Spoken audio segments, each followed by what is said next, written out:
หมดแล้ว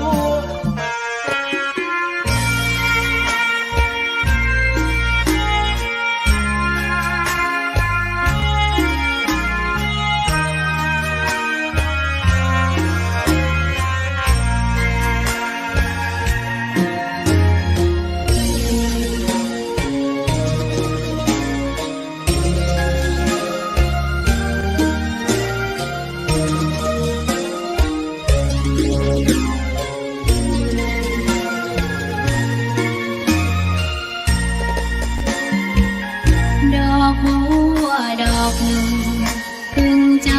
ไว้เพื่อบูชาแด่องค์พระศาสดาสัมมาสัมพุทธเจ้ามีความงามยิ่งไม่เปรียบเทียบเขาเทียบเราใครมองไม่งามช่างเขาแต่เจ้าก็คือดอกบัวด้วยความสัตย์ซื่อยึดถือความดีเป็นหลักใครรักไม่รักก็ไม่จมปลักมองมัวเมื่อโผล่พ้นน้ำก็เห็นความงามในตัวไม่ยึดติดในตมชั่วขอเป็นดอกบัวดอกเดียวใครไม่มองว่าบัวงามเด่นแต่บัวก็เป็น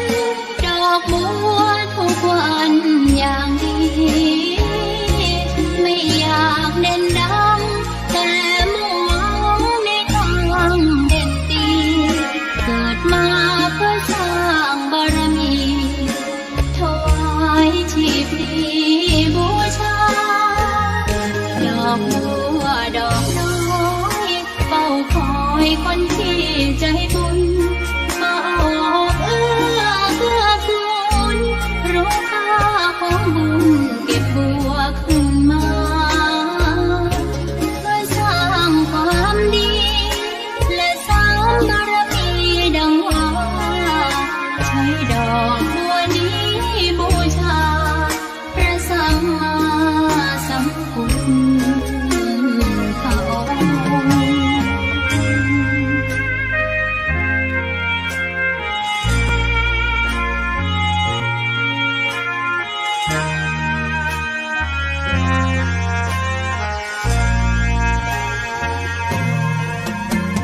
ใคร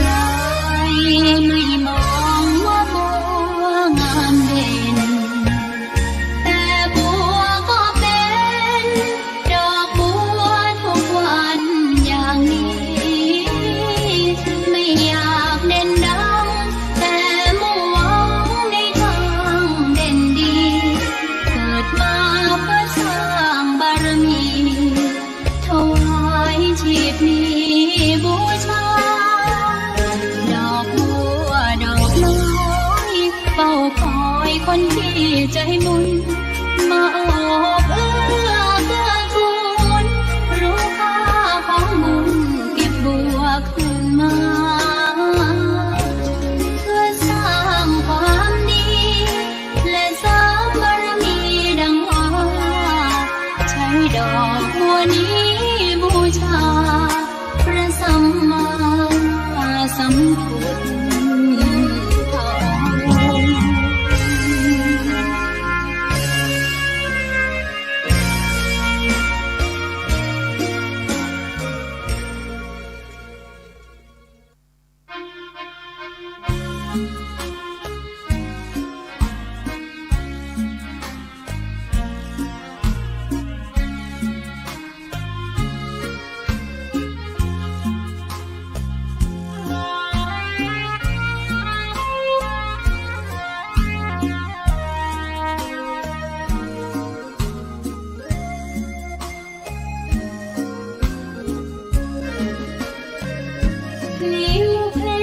องค์ ถูกถ้อยคำเข้าถึงจิตใจ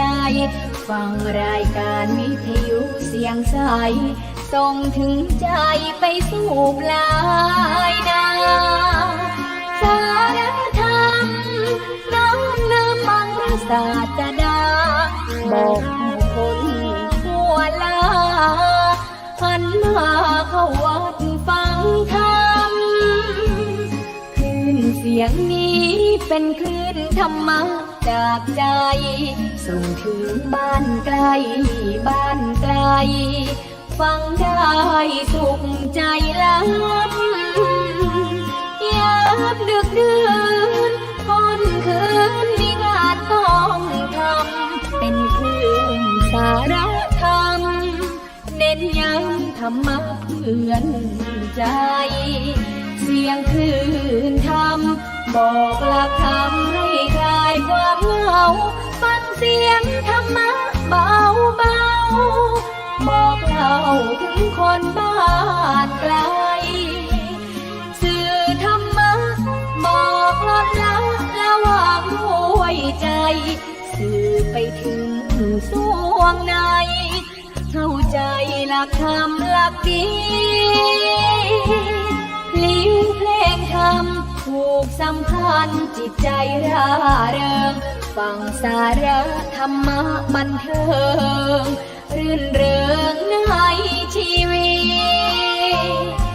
ยามวันว่างเดินทางไปเยี่ยมสถานีนัดพบกันน้องพี่วันนี้วันดีวันเสาร์สวดมนต์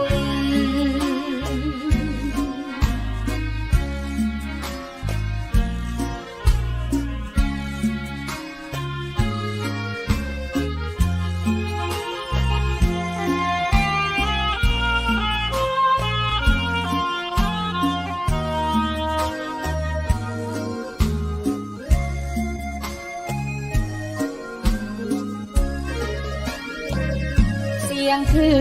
นธรรมบอกหลักธรรมให้คลายความเหงาฟังเสียงธรรมะเบาเบาบอกเล่าถึงคนบ้านไกลสื่อธรรมะบอกลดละระหว่างด้วยใจสื่อไปถึงสวงในเข้าใจหลักธรรมหลักดีเพลงธรรมถูกสัมพันธ์จิตใจร่าเริงฟังสาระธรรมะบันเทิงรื่นเริงในชีวิตยามวันว่างเดินทางไปเยี่ยมสถานีนัดพบกันน้องพี่วันนี้วันดีวันเสาร์สวดมนต์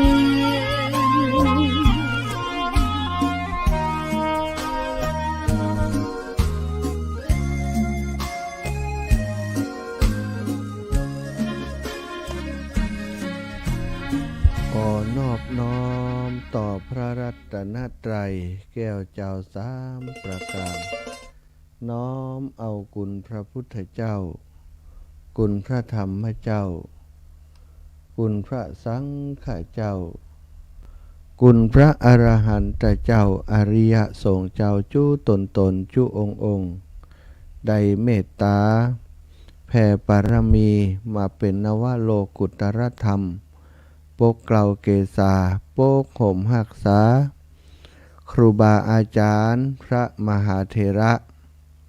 พระเถรานุเถระเปื่อนสหธรรมิกสหพรหมจารีทุกรูปทุกองค์ปกห่มหักษาศรัทธาสาธุชนคนดี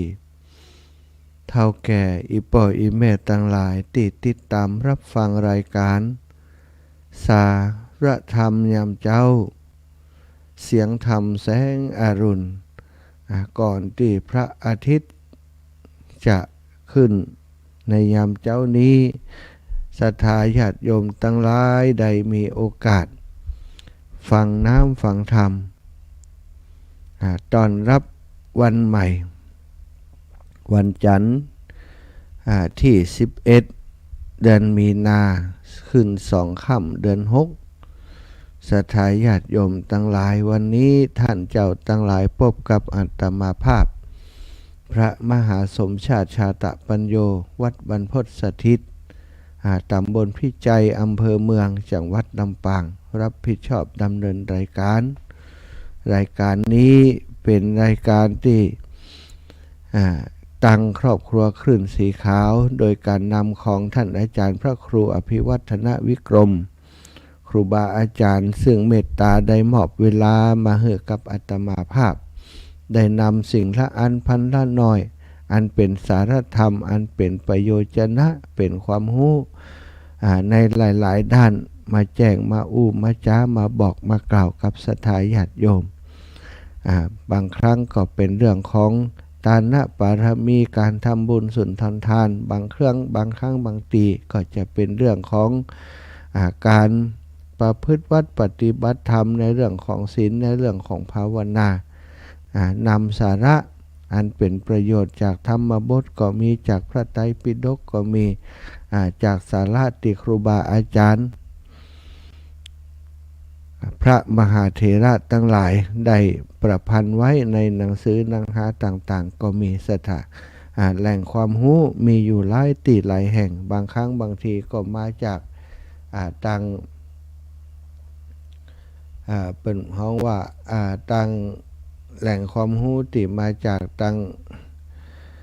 งYouTube ก็มีเนาะ บางผ่องส่งข้อความมาเป็นไลน์ก็มีเป็น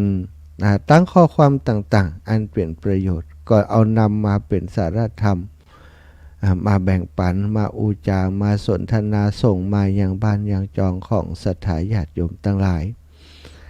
ก็ขอขอบคุณครูบาอาจารย์ที่ได้เมตตาเชื่อมสัญญาณให้รับส่งสัญญาณไปให้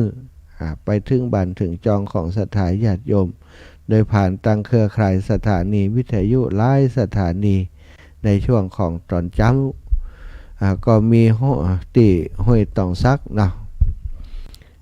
ของเชียงใหม่สายใต้ก็มี 98.75 สถานีวิทยุห้วยตองซักแล้วก็ตั้งมนต์เสียงธรรมจากแม่แจ่มแล้วก็มีตั้งเชียงใหม่ของเฮาในส่วนอำเภอเมืองอำเภอหางดงสาลาปีต่างๆดอยสะเก็ดสันกำแพงแม่ริมแม่แตงสันทราย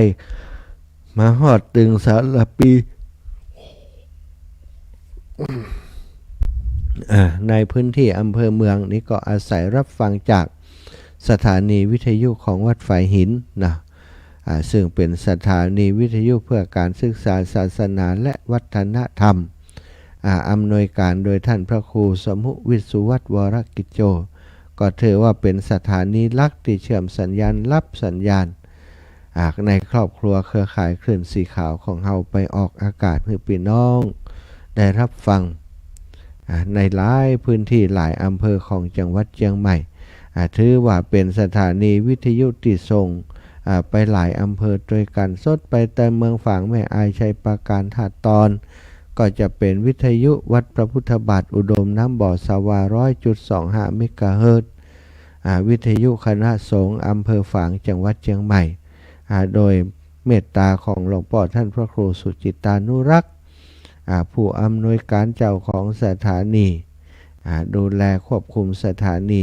โดยตุปีเลินและช่างเทคนิคของวัดพระพุทธบาทอุดมน้ำบ่อสวาหลายรูปหลายองค์มาตังลำปางเฮาก็จะเป็นสถานีวิทยุวิทยาลัยสงฆ์นครลำปางโละไปถึงตั้งเมืองน่านเมืองแปะเมืองพะเยาเจียงไฮ้ของเฮาก็หลายสถานีที่รับสัญญาณไปอยู่ก็ต้องขอขอบคุณเจ้าของสถานีผู้อำนวยการสถานีเจ้าของสถานีดูแลช่างเทคนิคทุกท่านทุกคนถือว่าท่านทั้งหลายได้มีส่วนในการทำให้ธรรมะของพระพุทธเจ้าได้ขจายไปทั่วทุกพื้นที่ในเขาในห้วยในดอยในพื้นที่ห่างไกลอย่างใดมีวิทยุสัญญาณไปถึงก็ฟังกันได้ นับว่าเป็นประโยชน์ในการเผยแผ่อย่างมากมายมหาศาลอยู่ติดเดียวดังไปขับข่วยขับคิดศรัทธาญาติโยมติดตามรับฟังเปิดสายเมื่อใดก็โทรมาลืมๆนะนี่ก็แสดงว่ามีคนฟังอยู่นักหนาบางพ่องก็อีแม่อยู่เบื้องหลังเน้อท่านอาจารย์อยู่เบื้องหลังก็คือคนที่บ่ค่อยได้แสดงตัวบ่ค่อยได้โทรมาแต่ก็ฟังกันนักหนาอยู่บางทีก็บอกฮู้เนาะเพิ่นฟังอยู่ที่ไหนไปเจอกันถึงจะได้ฮู้ถ้าบ่เจอกันก็บ่ทราบแล้วว่าเปิดฟังอยู่ที่ไหนพ่องตั้งเมืองปานก็ฟังกันอยู่นักนะอำเภอเมืองปานอาศัยฟังจากทางสถานีของเวียงป่าเป้าพ่องฟังจากสถานีของวัดไฟหินพ่องช่วงเจ้าๆจะมีเสียงรบกวนอย่างต่างๆก็มาถึงที่ตำบลอำเภอเมืองปานของเฮาหลายพื้นที่เนาะต่างตรงซ่านตรงสะแก้งมาทางเมืองปานอำเภอตำบลเมืองปานหลายพื้นที่ก็ฟังกันตำบลหัวเมืองก็ฟังได้บ้านคอทุ่งกวาวก็ฟังได้ในช่วงของตอนเช้ายินดีต้อนรับทุกท่านทุกคนเข้าสู่รายการสารธรรมยามเช้าโดยอาตมาภาพพระมหาสมชาติชาตปัญโยวัดบรรพตสถิตตำบลพิจัยอำเภอเมืองจังหวัดลำปางศรัทธาญาติโยมพบปะกันแล้วทำวัดสวดมนต์เจ้าเสียก่อนที่จะนำสารธรรมมาสนทนาอุจากันไปตามลำดับเวลาที่มีกราบพระพร้อมกันเนอกราบหนึ่งพุทโธเมนาโถกราบสองธัมโมเมนาโถกราบสามสังโฆเมนาโถอิมินาสหกาเรนะพุทธังอาภิปูชายามิอิมินาสกาเรนะธัมมังอาภิปูชายามิอิมินาสกาเรนะสังฆังอาภิปูชายามิอะระหังสัมมาสัมพุทโธภะคะวาพุทธังภะคะวันตังอะภิวาเทมิกราบภะคะวะโตอะระหะโตสัมมาสัมพุทธัสสะนะโมตัสสะภะคะวะโตอะระหะโตสัมมาสัมพุทธัสสะนะโมตัสสะภะคะวะโตอะระหะโตสัมมาสัมพุทธัสสะมิธัมมังสารนังกัจฉามิสังฆังสารนังกัจฉามิตุติยัมปิพุทธังสารยัมปิฉามิตุติยัมปิสังฆังสารนังกัจฉามิตติยัมปิพุทธังสารนังกัจฉามิตติยัมปิอามิอิติปิโสภะคะวะอะระหังสัมมาสัมพุทโธวิชชาจารณะสัมปันโนสุขโตโลกาวิทูอนุตตริปุริสายุคานิอัฏฐปุริสาปุคลาเอสะภะคะวะโตสาวกสังโฆอะหุนายโยปะหุนายโยทักขินายโย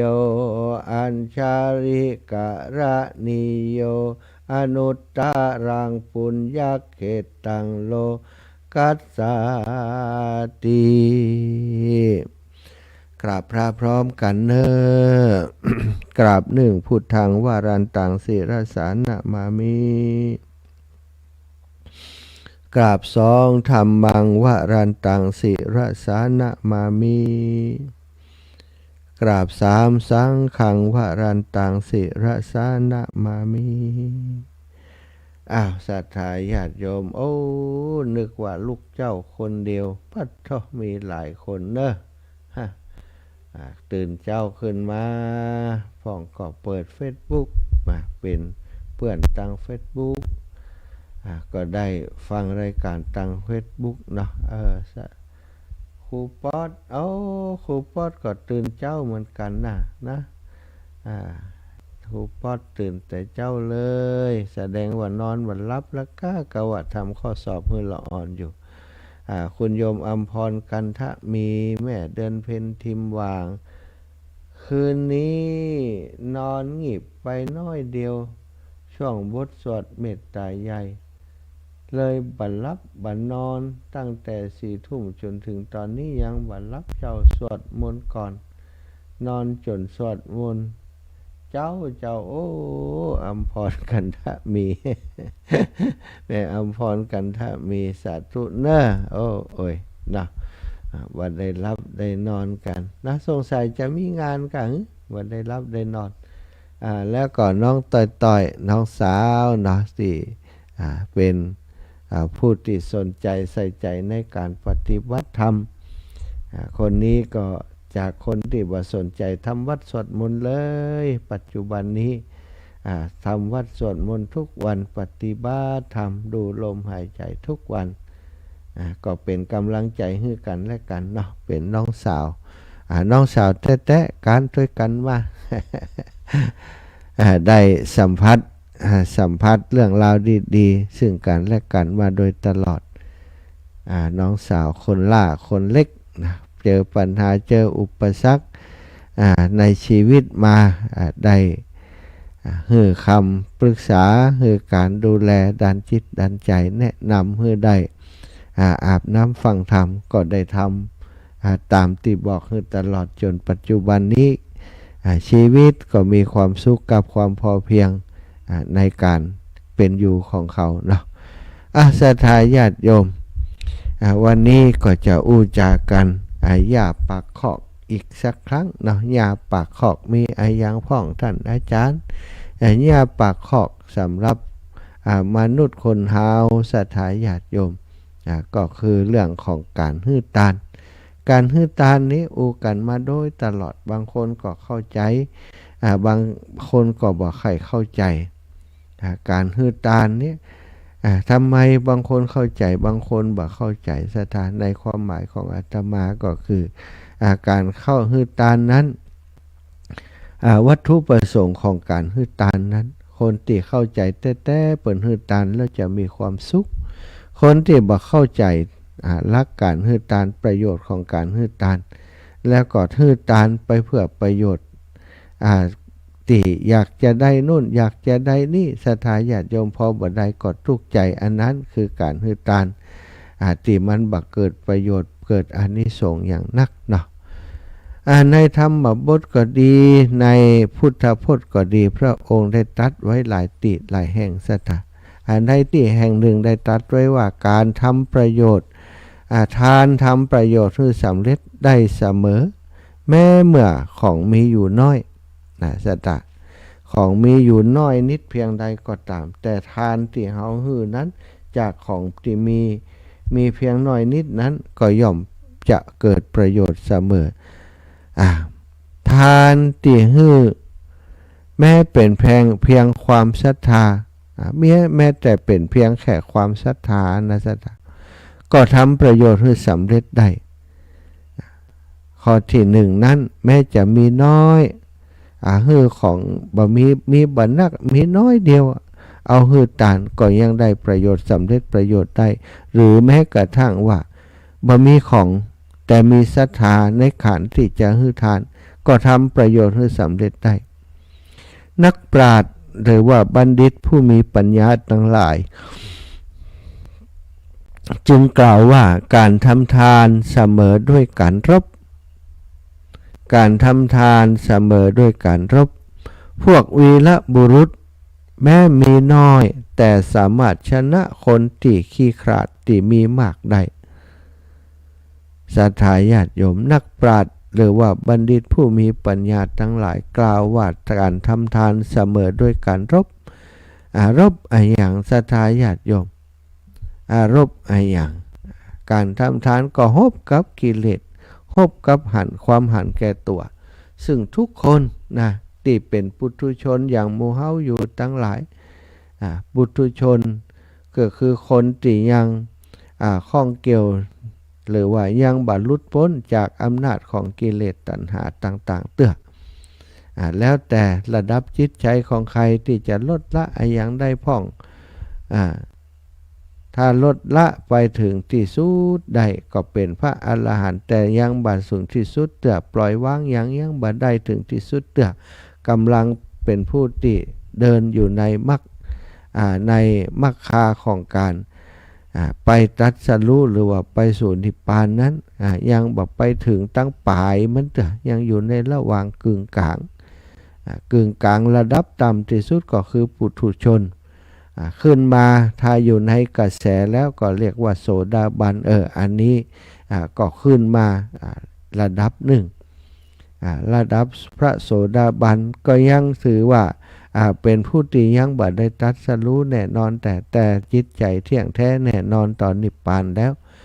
พระโสดาสกทาคาอนาคาสถาแล้วกับพระอรหันต์4ระดับด้วยกันระดับสุดท้ายคือระดับอรหันต์นี้ย่อมจะหมดขาดจากกิเลสตัณหาต่างๆแล้วอันนี้ก็บ่ต้องกล่าวถึงแล้วเนาะบ่ต้องฮบกับศัตรูแห่มแล้วเพราะว่าชนะหลาบคาบแล้วศัตรูยอมแพ้แล้วคือกิเลสทั้งหลายบ่สามารถจะทำให้พระอรหันต์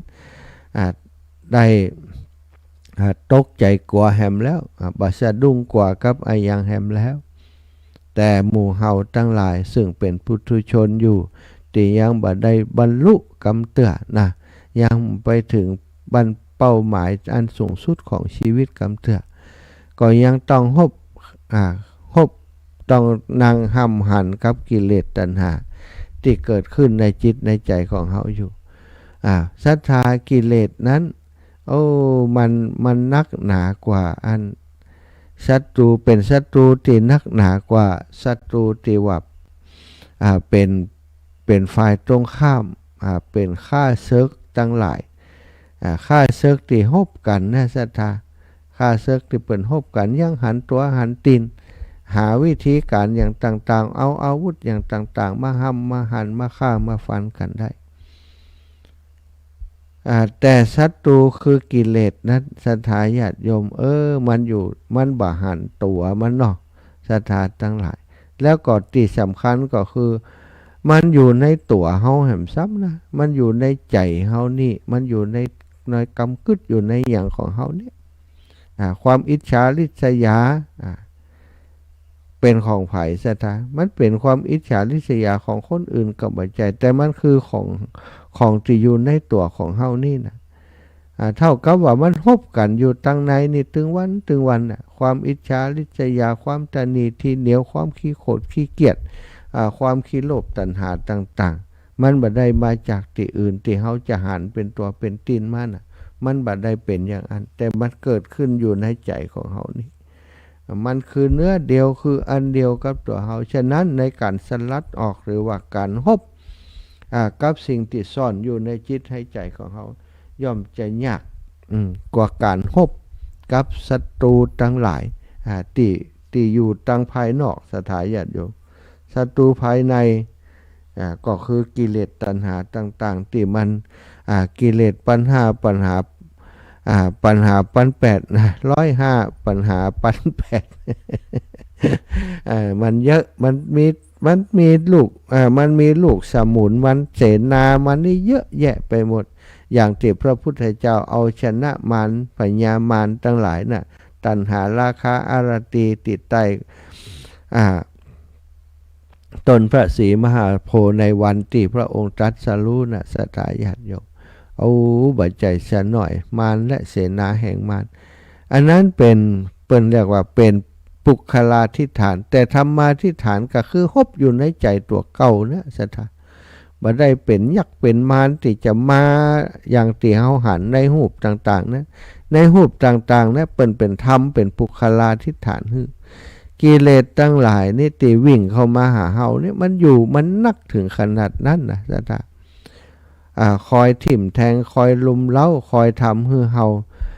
เสียศูนย์นะเสียศูนย์จากคนที่มีศูนย์ที่ดีก็เสียศูนย์ไปศูนย์ที่ดีของคนเฮาก็คือความสะอาดสว่างสงบพุทธะความเป็นพุทธะอยู่ในใจของคนทุกคนท่านเกิดมานี้คนเฮาคนทุกคนที่เกิดมาอุแวนี้ยังบ่มีมายายังบ่มีกิเลสปัญหาเข้าไปครอบงำจิตใจของผู้ที่เกิดใหม่นั้นย่อมบริสุทธิ์แต่ต่อมาศรัทธาญาติโยมสิ่งแวดล้อมสิ่งต่างๆที่เกิดขึ้นเริ่มจากมีความรู้สึกโน่นนั่นนี่เด็กๆมีความต้องการแม้กระทั่งความต้องการหิวอย่างต่างๆในแรกๆก็ยังเป็นความบริสุทธิ์อยู่ศรัทธาแต่ต่อมาเมื่อได้อิ่มได้กินได้อิ่มแล้วก็ติดรสชาติเริ่มติดรสชาติของนมของอย่างที่กินที่ดื่มเข้าไปเวลาหิวเวลาต้องการก็ร้องห่มร้องไห้มาเอาไปเอามาก็จะเริ่มเริ่มมีสิ่งต่างๆที่เป็นความต้องการโดยธรรมชาติก็มีต่อไปก็จะมีความต้องการที่เพิ่มขึ้นมาที่โดยความต้องการโดยความอยากส่วนตัวต่างๆมากมายยิ่งใหญ่โตขึ้นมาความต้องการบางสิ่งบางอย่างนี้บ่เกี่ยวข้องกับการดำรงชีวิตแต่ก็ต้องการอยากได้ก็ควันควายแย่งชิงมาอย่างมาต่างๆ นั่นเป็นเรื่องของเป็นเครื่องของกิเลสตัณหาที่เริ่มเกิดขึ้นศรัทธาจากจิตใจที่บริสุทธิ์พุทธพองบ่ได้มีกิเลสตัณหาต่างๆก็สั่งสมสะสมมาเรื่อยๆอยู่ในจิตในใจของเฮาเมื่อคนเฮาศรัทธามีความหันแก่ตัวมีความอยากมีความปรารถนาอย่างต่างๆอันเป็นฝ่ายกิเลสตัณหานักขึ้นมันก็ทำให้จิตใจของเฮามัวหมองขุ่นมัวเมื่อเฮาต้องการจะหลุดพ้นจากความมัวหมองจากความขุ่นมัวต่างๆความทุกข์ต่างๆที่เกิดขึ้นจากการที่ทุกข์จากการที่เฮาเป็นคนขี้จิขี้ทีเป็นคนขี้เหนียวหน่อศรัทธาญาติโยมเป็นคนที่หันแก่ตัวเมื่อเฮาจะความหันแก่ตัวนั้นมันเป็นสิ่งที่ทำให้เฮาบ่ไปสู่ที่สูงได้คือถ้าจะไปสู่ผู้ที่มีคุณธรรมมีศีลธรรมมีความสุขนะศรัทธาความสุขได้ก็จะต้องเป็นผู้ที่บ่หันแก่ตัวเป็นผู้ที่สละวางสามารถสละวางสิ่งเล็กๆน้อยๆไปถึงสิ่งที่ยิ่งใหญ่ได้อย่างพระสัมมาสัมพุทธเจ้าของเฮาศรัทธาญาติโยมพระองค์ทรงบำเพ็ญปารมีหลายๆอย่างที่เรียกว่าเป็นสัปารมี10ทัศนะศรัทธาก็มีตานะปารมีศีลปารมีเนกขมะปารมีปัญญาปารมีวิริยะปารมีขันติปารมีสัจจะปารมีอธิษฐานปารมีเมตตาปารมีอุเบกขาปารมีธรรมที่พระองค์บำเพ็ญมาทั้งนั้นก็เพื่อเป็นการดึงตัวออกมาจากกิเลสตัณหาต่างๆในเรื่องของตานะปารมีมีหลายพระชาติที่พระองค์แต่เกือบทุกพระชาติเนาะบอกว่าจะ พบใดจัดใดที่พระองค์เกิดมาหลังจากที่ตั้งปณิธานเพื่อจะเป็นสัพพัญญูพระพุทธเจ้านั้นพระองค์ก็ฮืดตานทุกภพทุกชาติแต่ว่าในเรื่องของทานปารมีนี้จะเน้นนักเรื่องทานนะปารมีโดยเฉพาะฮือใดไม่กระทั่งเลือดเนื้อฮือใดไม่กระทั่งลูกเมียฮือใดไม่กระทั่งชีวิตของตัวเองศรัทธาญาติโยมอันนี้เรียกว่าการฮือที่ยิ่งใหญ่เอาชนะที่ยิ่งใหญ่การเอาชนะความตนีที่เหนียวได้นั้นบ่ใช่เรื่องธรรมดาศรัทธาญาติโยม เป็นเรื่องที่กว่าเขาจะเอาชนะได้ศรัทธาลองขึ้นพออย่างบางคนเนี่ยโอ้เปิ่นจวนทำบุญทำทานเนี่ยโอ้มีตังเป็นหมื่นเป็นแสนอีแม่ห้อมขอห้อมด้วยเปิ่นสักหน่อยบางคนก็บ่ห้อมเลยเปิ่นทำบุญทำทานอย่างบ่สนใจอัน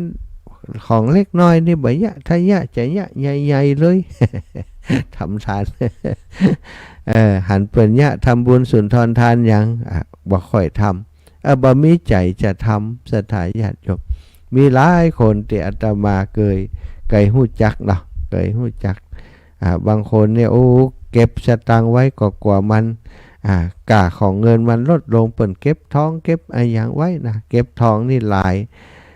ยร้อยบาทที่เปิ่นเก็บไว้เนี่ยเก็บทองเก็บอะไรอย่างไว้แต่บ่ชอบบ่หุ่มกินหุ่มตานกินแต่ของเก่าบุญเก่าที่สร้างสมอบรมมา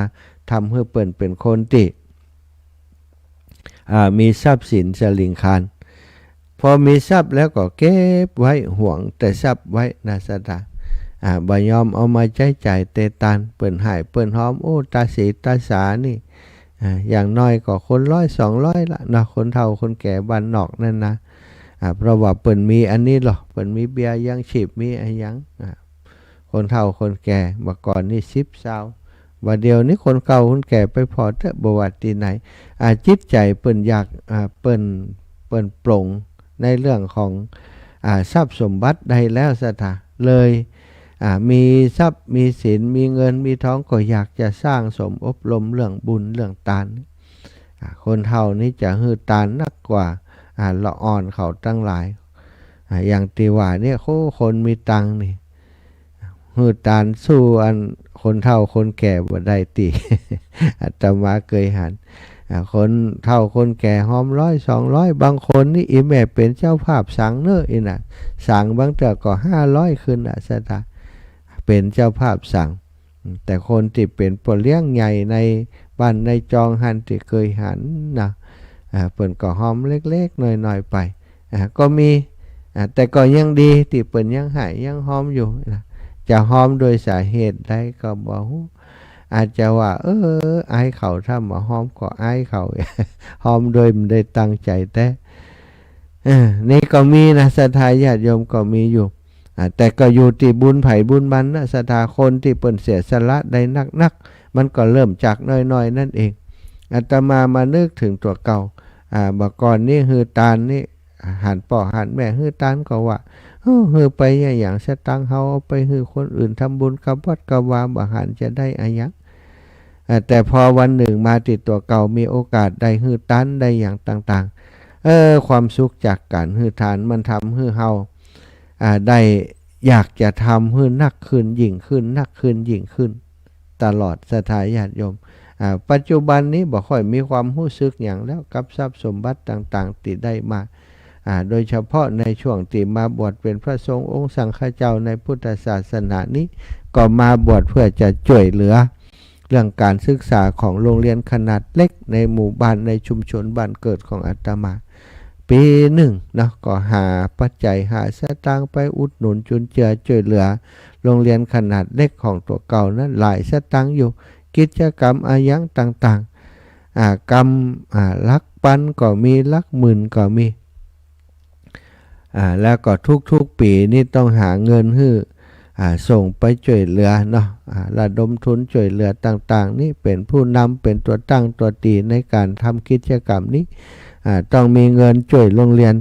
ปีหนึ่งประจำก็200,000 ปลายศรัทธาญาติโยมได้บริจาคแบบนี้ทุกปีทำทุกปี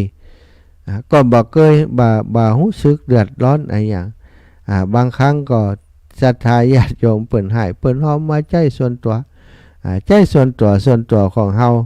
บิณฑบาตกินตึงวันเนาะก็มีการน้ำกับไฟการลดการลาเวลาเดินทางไปนู่นไปนี่อันนั้นถือว่าเป็นการใช้จ่ายส่วนตัวมีเหลือจากนั้นก็คือเอามาช่วยเรื่องการศึกษาเรื่องทำบุญสุนทรทานต่อบุญให้ศรัทธาญาติโยมตลอดก็ถือว่าได้ฮบชนะกิเลสตัณหาอย่างหยาบที่มีในตนได้ตัวความขี้จิตี ซึ่งมีแน่นอนนะทุกคนศรัทธาญาติโยมมักจะหวงทรัพย์สมบัติห่วงของใจอย่างต่างๆส่วนตัวเฮาแต่ถ้าเฮาสามารถเอาชนะมันทีละเล็กละน้อยจากน้อยไปถึงใหญ่ได้ก็ถือว่าเฮาได้เข้าสู่กระแสของตาลติบัณฑิตปุณสรรเสริญนักปราชญ์บัณฑิตผู้มีปัญญากล่าวว่าการทำทานเสมอด้วยการรบพวกวีรบุรุษแม้มีน้อยศรัทธาวีรบุรุษทหารเนี่ยแม้จะมีน้อยแต่เป็นทหารที่เก่งเป็นทหารที่มีการรบเก่งมีการรบเก่งก็ย่อมชนะข้าศึกที่มีจำนวนมากได้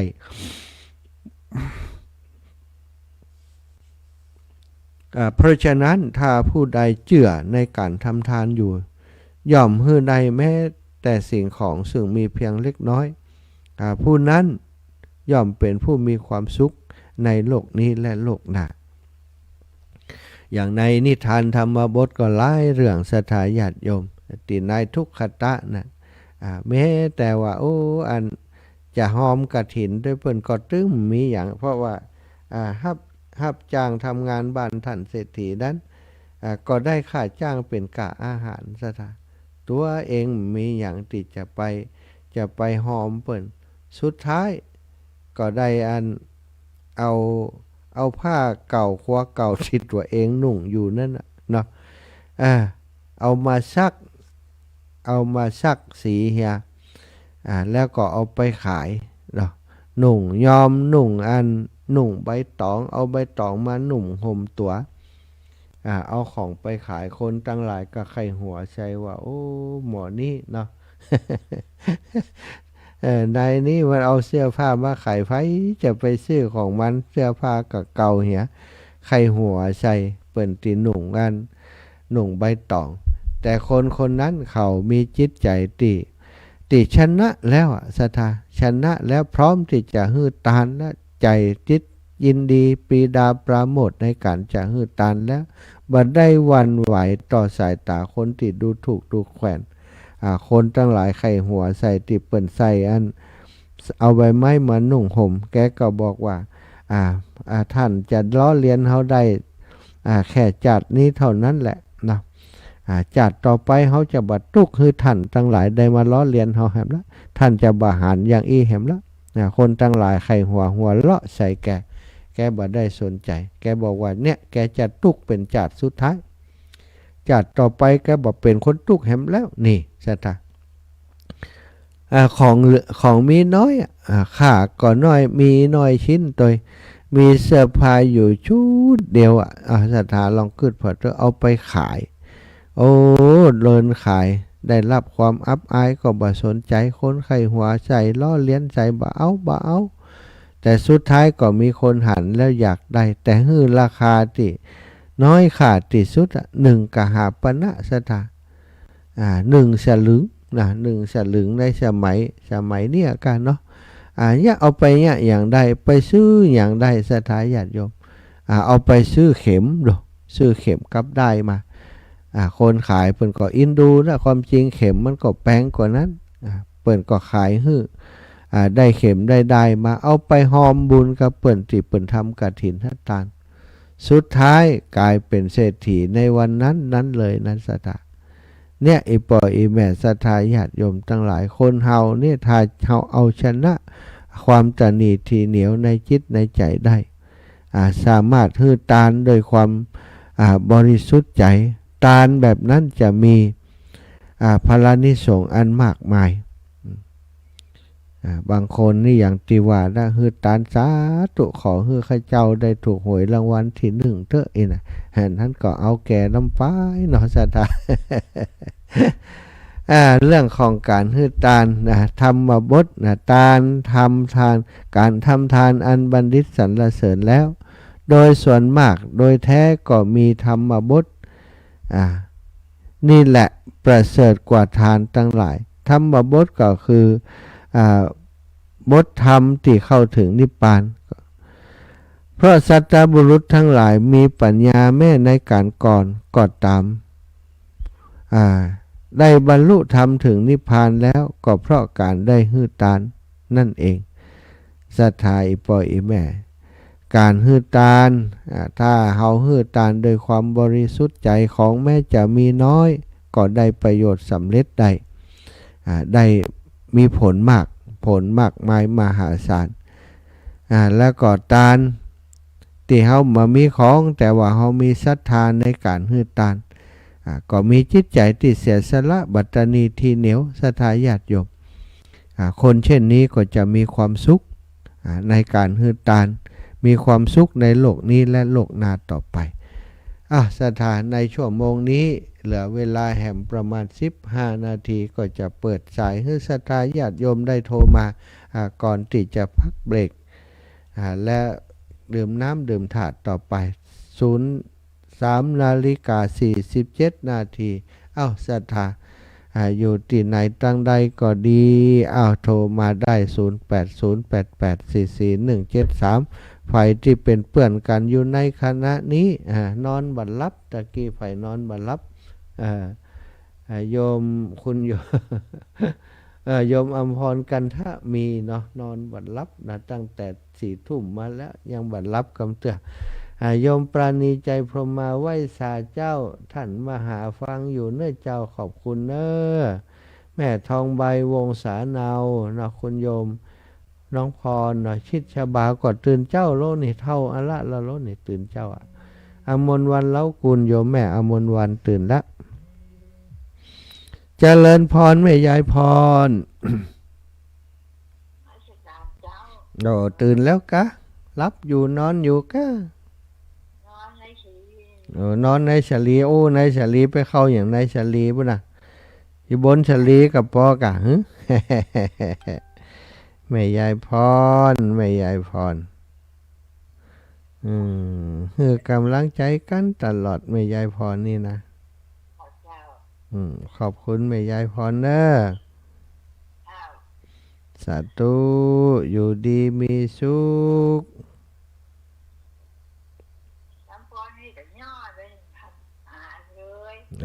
ดูเอาจูไงจ้ะจูไงจ้ะเจ็บต้องก็หายเร็วๆหน่อเร็วๆไวๆหน่อสาธุขอบคุณแม่ยายพรเนอะขอบคุณหลายๆเจ้าจะไปเมืองน่านปะไปนาเหลียงเมืองน่านด้วยกันแม่ยายพรเจริญพรแม่สำลีดพี่น้องเมืองน่านนาเหลียงเมืองน่าน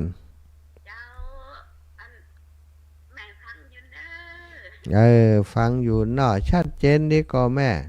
ชัดเจนดีเจ้าชัดเจนดีเนาะพี่น้องเมืองน่านฟังกันหลายคนแต่ว่าโทรมามันก็หลายเจ้าทั้งหลายมันกันนะกูจะมีกับปใจโทรมาวันนี้ยังแควนนี่มีอีแม่โทรมาพ่องนี่เมืองน่านนี่ปนนานประเสริฐปนนานอันนั้นปนน้อยสมเพชรนี่เปิ่นโทรมาเนาะเจ้าขอบคุณอีแม่เนอะเจ้าไว้สารเจ้าขอบคุณนักขอบคุณหลายๆอีแม่อยู่ดีมีสุขจ้ะสาธุอันนี้เลขใหม่เขาเฮ้ย1535ตั้งใดจ้า1535จากที่ไหนรับสายแล้วเจ้าแม่มาจากแม่ป้าบรรทาหลายสายเจ้าแม่ยังก็แม่ป้าบรรทาหลายสายจากอำเภอแม่ทาเจ้าบรรทาหลายสายลายแก้วอยู่ใกล้กันก็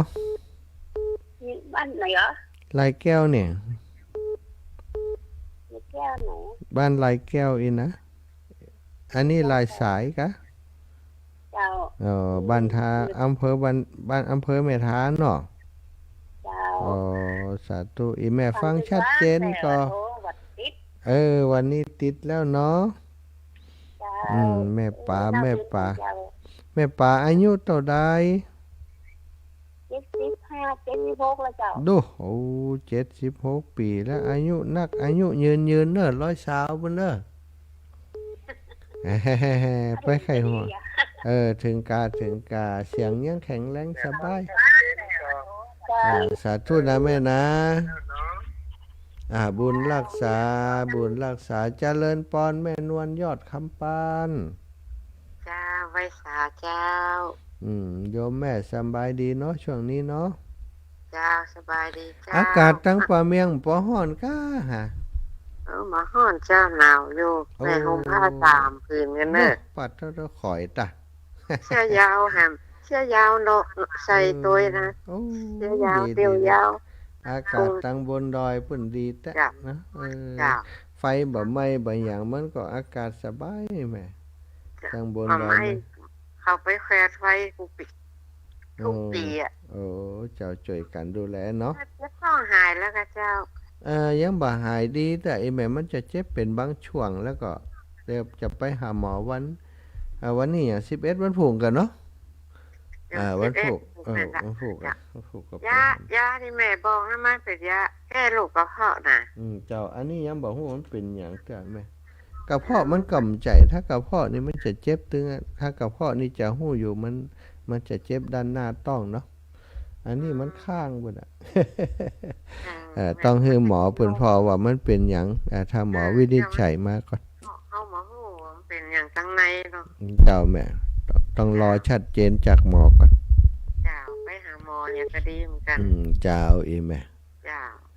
เมาเสาะหาตั้งนอกมันก็ไม่รู้เรื่องบ่ฮู้เรื่องบางของเล่นจะไปถามผีบอกไปอุปยามจอมใจในกะเฮาบ่เอาบ่มันบ่ใจวิทยาศาสตร์มันใจวิทยาศาสตร์บ่เอาเอาเมาเสาะตั้งนอกแต่เฮาตั้งในบ่ฮู้เรื่องเพียงฮู้ว่าอันขันสุดท้ายอย่างใดเนาะใจฟ้องไปถามมันจะต้องไปอันสุมาหันนี่ไปเนี่ยไหนกันเนาะเฮาบ่เอาถ้าอย่างอันนี้ความขันเลยล่ะจ้ะต้องไปเนาะต้องไปที่หมอถ้าเป็นอย่างใดไปจะเอ็กซเรย์เฮาก็จะรู้ทางไหนล่ะเรื่องของสุขภาพของคนเฮาอย่าไปโทษผีโทษสางได้ยังไปว่าเปิ้นเนี่ยเฮิมจอมใจผีจะไม่มากวนเนี่ยยังชัดตู้นะแม่เจ้าขอบคุณเจ้าแม่ไรตังทินอย่างใดหมออดเอาเนี่ยแต๊ดตุ๊ดหายไปเห็นแล้วโยมแม่ไรตังทินนาบัวแม่พัดชัยเมืองชื่นโทรมาแหมไม้นับ1 ถึง 3โทรมาเดี๋ยวจะรับสายอื่นนะเข้าใจเร็วก็ขอบคุณคนที่เปิ่นห่วงเปิ่นใยเนาะที่ผ่านมาก็สุขภาพมันบ่ได้เป็นอย่างนักสถามันหมอกเป็นหมอกแปลกใจว่ามันเกิดอะไรอย่างดิ้มดีก็จะเป็นลมก็หุ่นเนาะ เป็นลมเข้าต้องเข้าไส้มันจาดมันเสียบแล้วก็มันเจ็บนะเขาก็มันเป็นอย่างแล้วก็ไปหาหมอละรอผลจากคุณหมอแหมกัมถ้าเอ็กซเรย์มีอย่างก็แสดงว่าล้มเข้าไส้ ว่าเป็นอย่างนักเนอะบางของก็อันเฮาก็บ่น่าจะบอกสักหน่อยว่านั้นหล่ำบอกในรายการไปนะคนนั้นถามมาคนนี้ถามมาก็เลยอธิบายให้ฟังกลายเป็นเรื่องใหญ่ไปเลยนะ เนาะก็ขอบคุณอีกบางเตือกก็ยังเสียงศรัทธานะคะห่วงกันละโลโทรมาสอบถามบางผ่องก็แม่ฟังรายการแล้วนอนตื้อมารับกลัวท่านอาจารย์จะเป็นอย่างนักนะพอเป็นอย่างนักศรัทธาเจริญปอนคนงามบ้านนาบัวเมื่ออัน70 ปีมาแล้ว ว่าเดียวมันตาแล้วบอกโทรส่วนตัวให้กันเนาะเบอร์โทรส่วนตัวบัญชีบัญชีก็5363มีปากกาเนี่ยอิ่มเนี่ย5363 095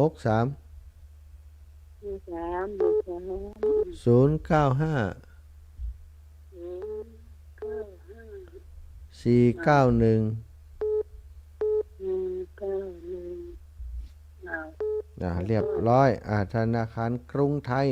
ระสมชาตินะถ้าสมชาติเอ้าเดี๋ยวรับสายแม่พัดก่อนจะแม่พัดใช้เมืองชื่นเจ้าไปแค่เจ้าพระจ้าเอาหายไปเมินล้อนี่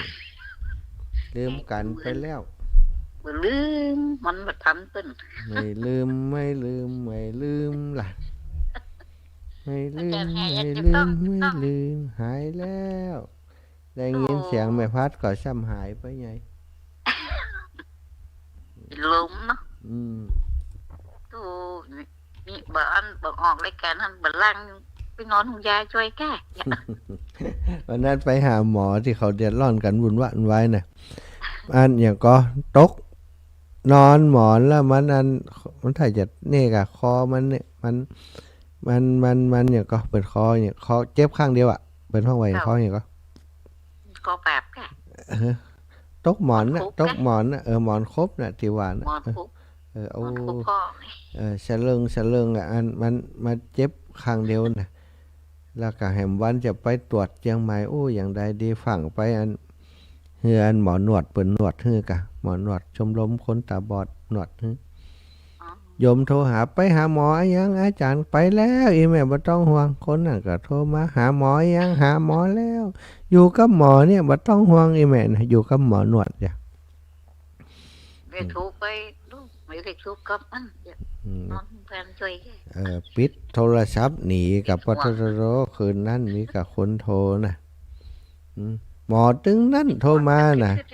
หมอตึงนั่นน่ะโทรมายาสปะขนาดจดนี่ได้เป็นร้อยปากพอเดี๋ยวนี้นะกาเจ็บต้องด้อยนี่นะเป็นห่วงก็ขอบคุณทุกคนเนออีแม่เดี๋ยวจะไปใส่แบบขึ้นบ้านใหม่อยู่โอ้เหรอบ้านใหม่ไผอยู่ใกล้หันกะข้างในลานดีกะอนุโมทนาบุญกับเขาเนอสาธุอีแม่โอ้นี่ก็รู้จะรับติ๊กอีแม่เฮ้ยหาว2 รอบแล้วนี่สาธุจัดรายการก็รู้จะรับอยู่อย่างใดล้ำเหลืออ้าวฟังเพลงก่อน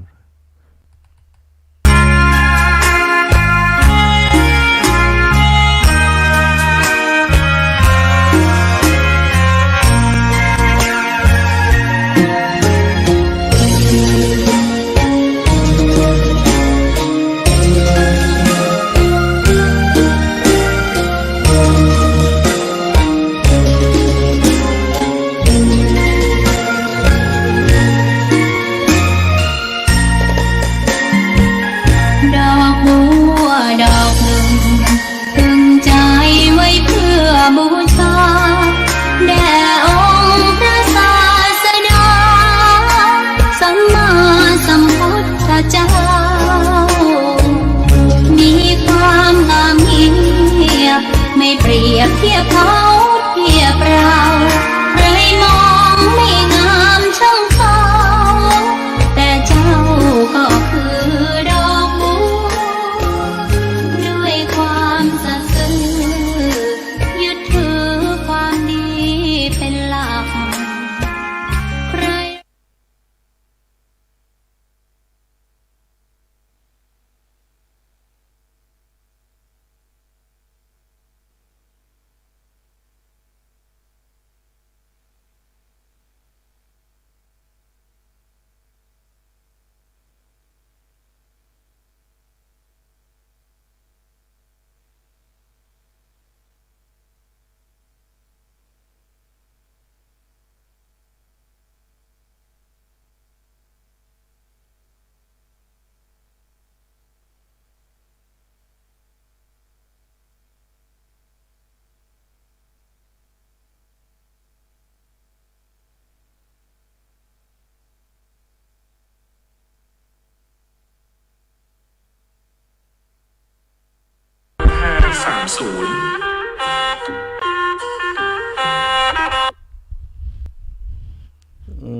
สัตยาติโยมขอขออภัยลืมพอสัญญาณ เสียงมาปกติก็สถายปล่อยเมตตั้งหลายพบปะกันชั่วโมงที่2ของวันนี้นะได้พักผ่อนได้ดื่มน้ำดื่มท่าแล้วขอขอบคุณศรัทธาสาธุชนคนดีทุกท่านทุกคนติดตามรับฟังรายการสารธรรมยามเจ้าโดยอาตมาภาพพระมหาสมชาติชาตปัญโยวัดบรรพตสถิตตำบลพิจัยอำเภอเมืองจังหวัดลำปางยินดีต้อนรับเข้าสู่ชั่วโมงที่2ชั่วโมงแรกได้อุจากันไปเรื่องการทำทานทำให้ประโยชน์สำเร็จได้เสมอนะศรัทธาแม้เมื่อของมีน้อยทานก็ทำประโยชน์ให้สำเร็จได้ทานที่ให้แม้เพียงความศรัทธาก็ยังทำประโยชน์ให้สำเร็จได้ฉะนั้นผู้ปรารถนายังความสุขทั้งหลายในโลกนี้และในโลกหน้าก็พึงเป็นผู้ที่มันในการให้ทานอยู่เป็นประจำสม่ำเสมอบัณฑิตทั้งหลายย่อมบ่ให้ทานเพราะเหตุแห่งสุขอันก่อให้เกิดกิเลสแต่บัณฑิตย่อมให้ทานเพื่อความหมดสิ้นแห่งกิเลสเพื่อความหมดสิ้นแห่งกิเลสเพื่อนิพพานเพื่อ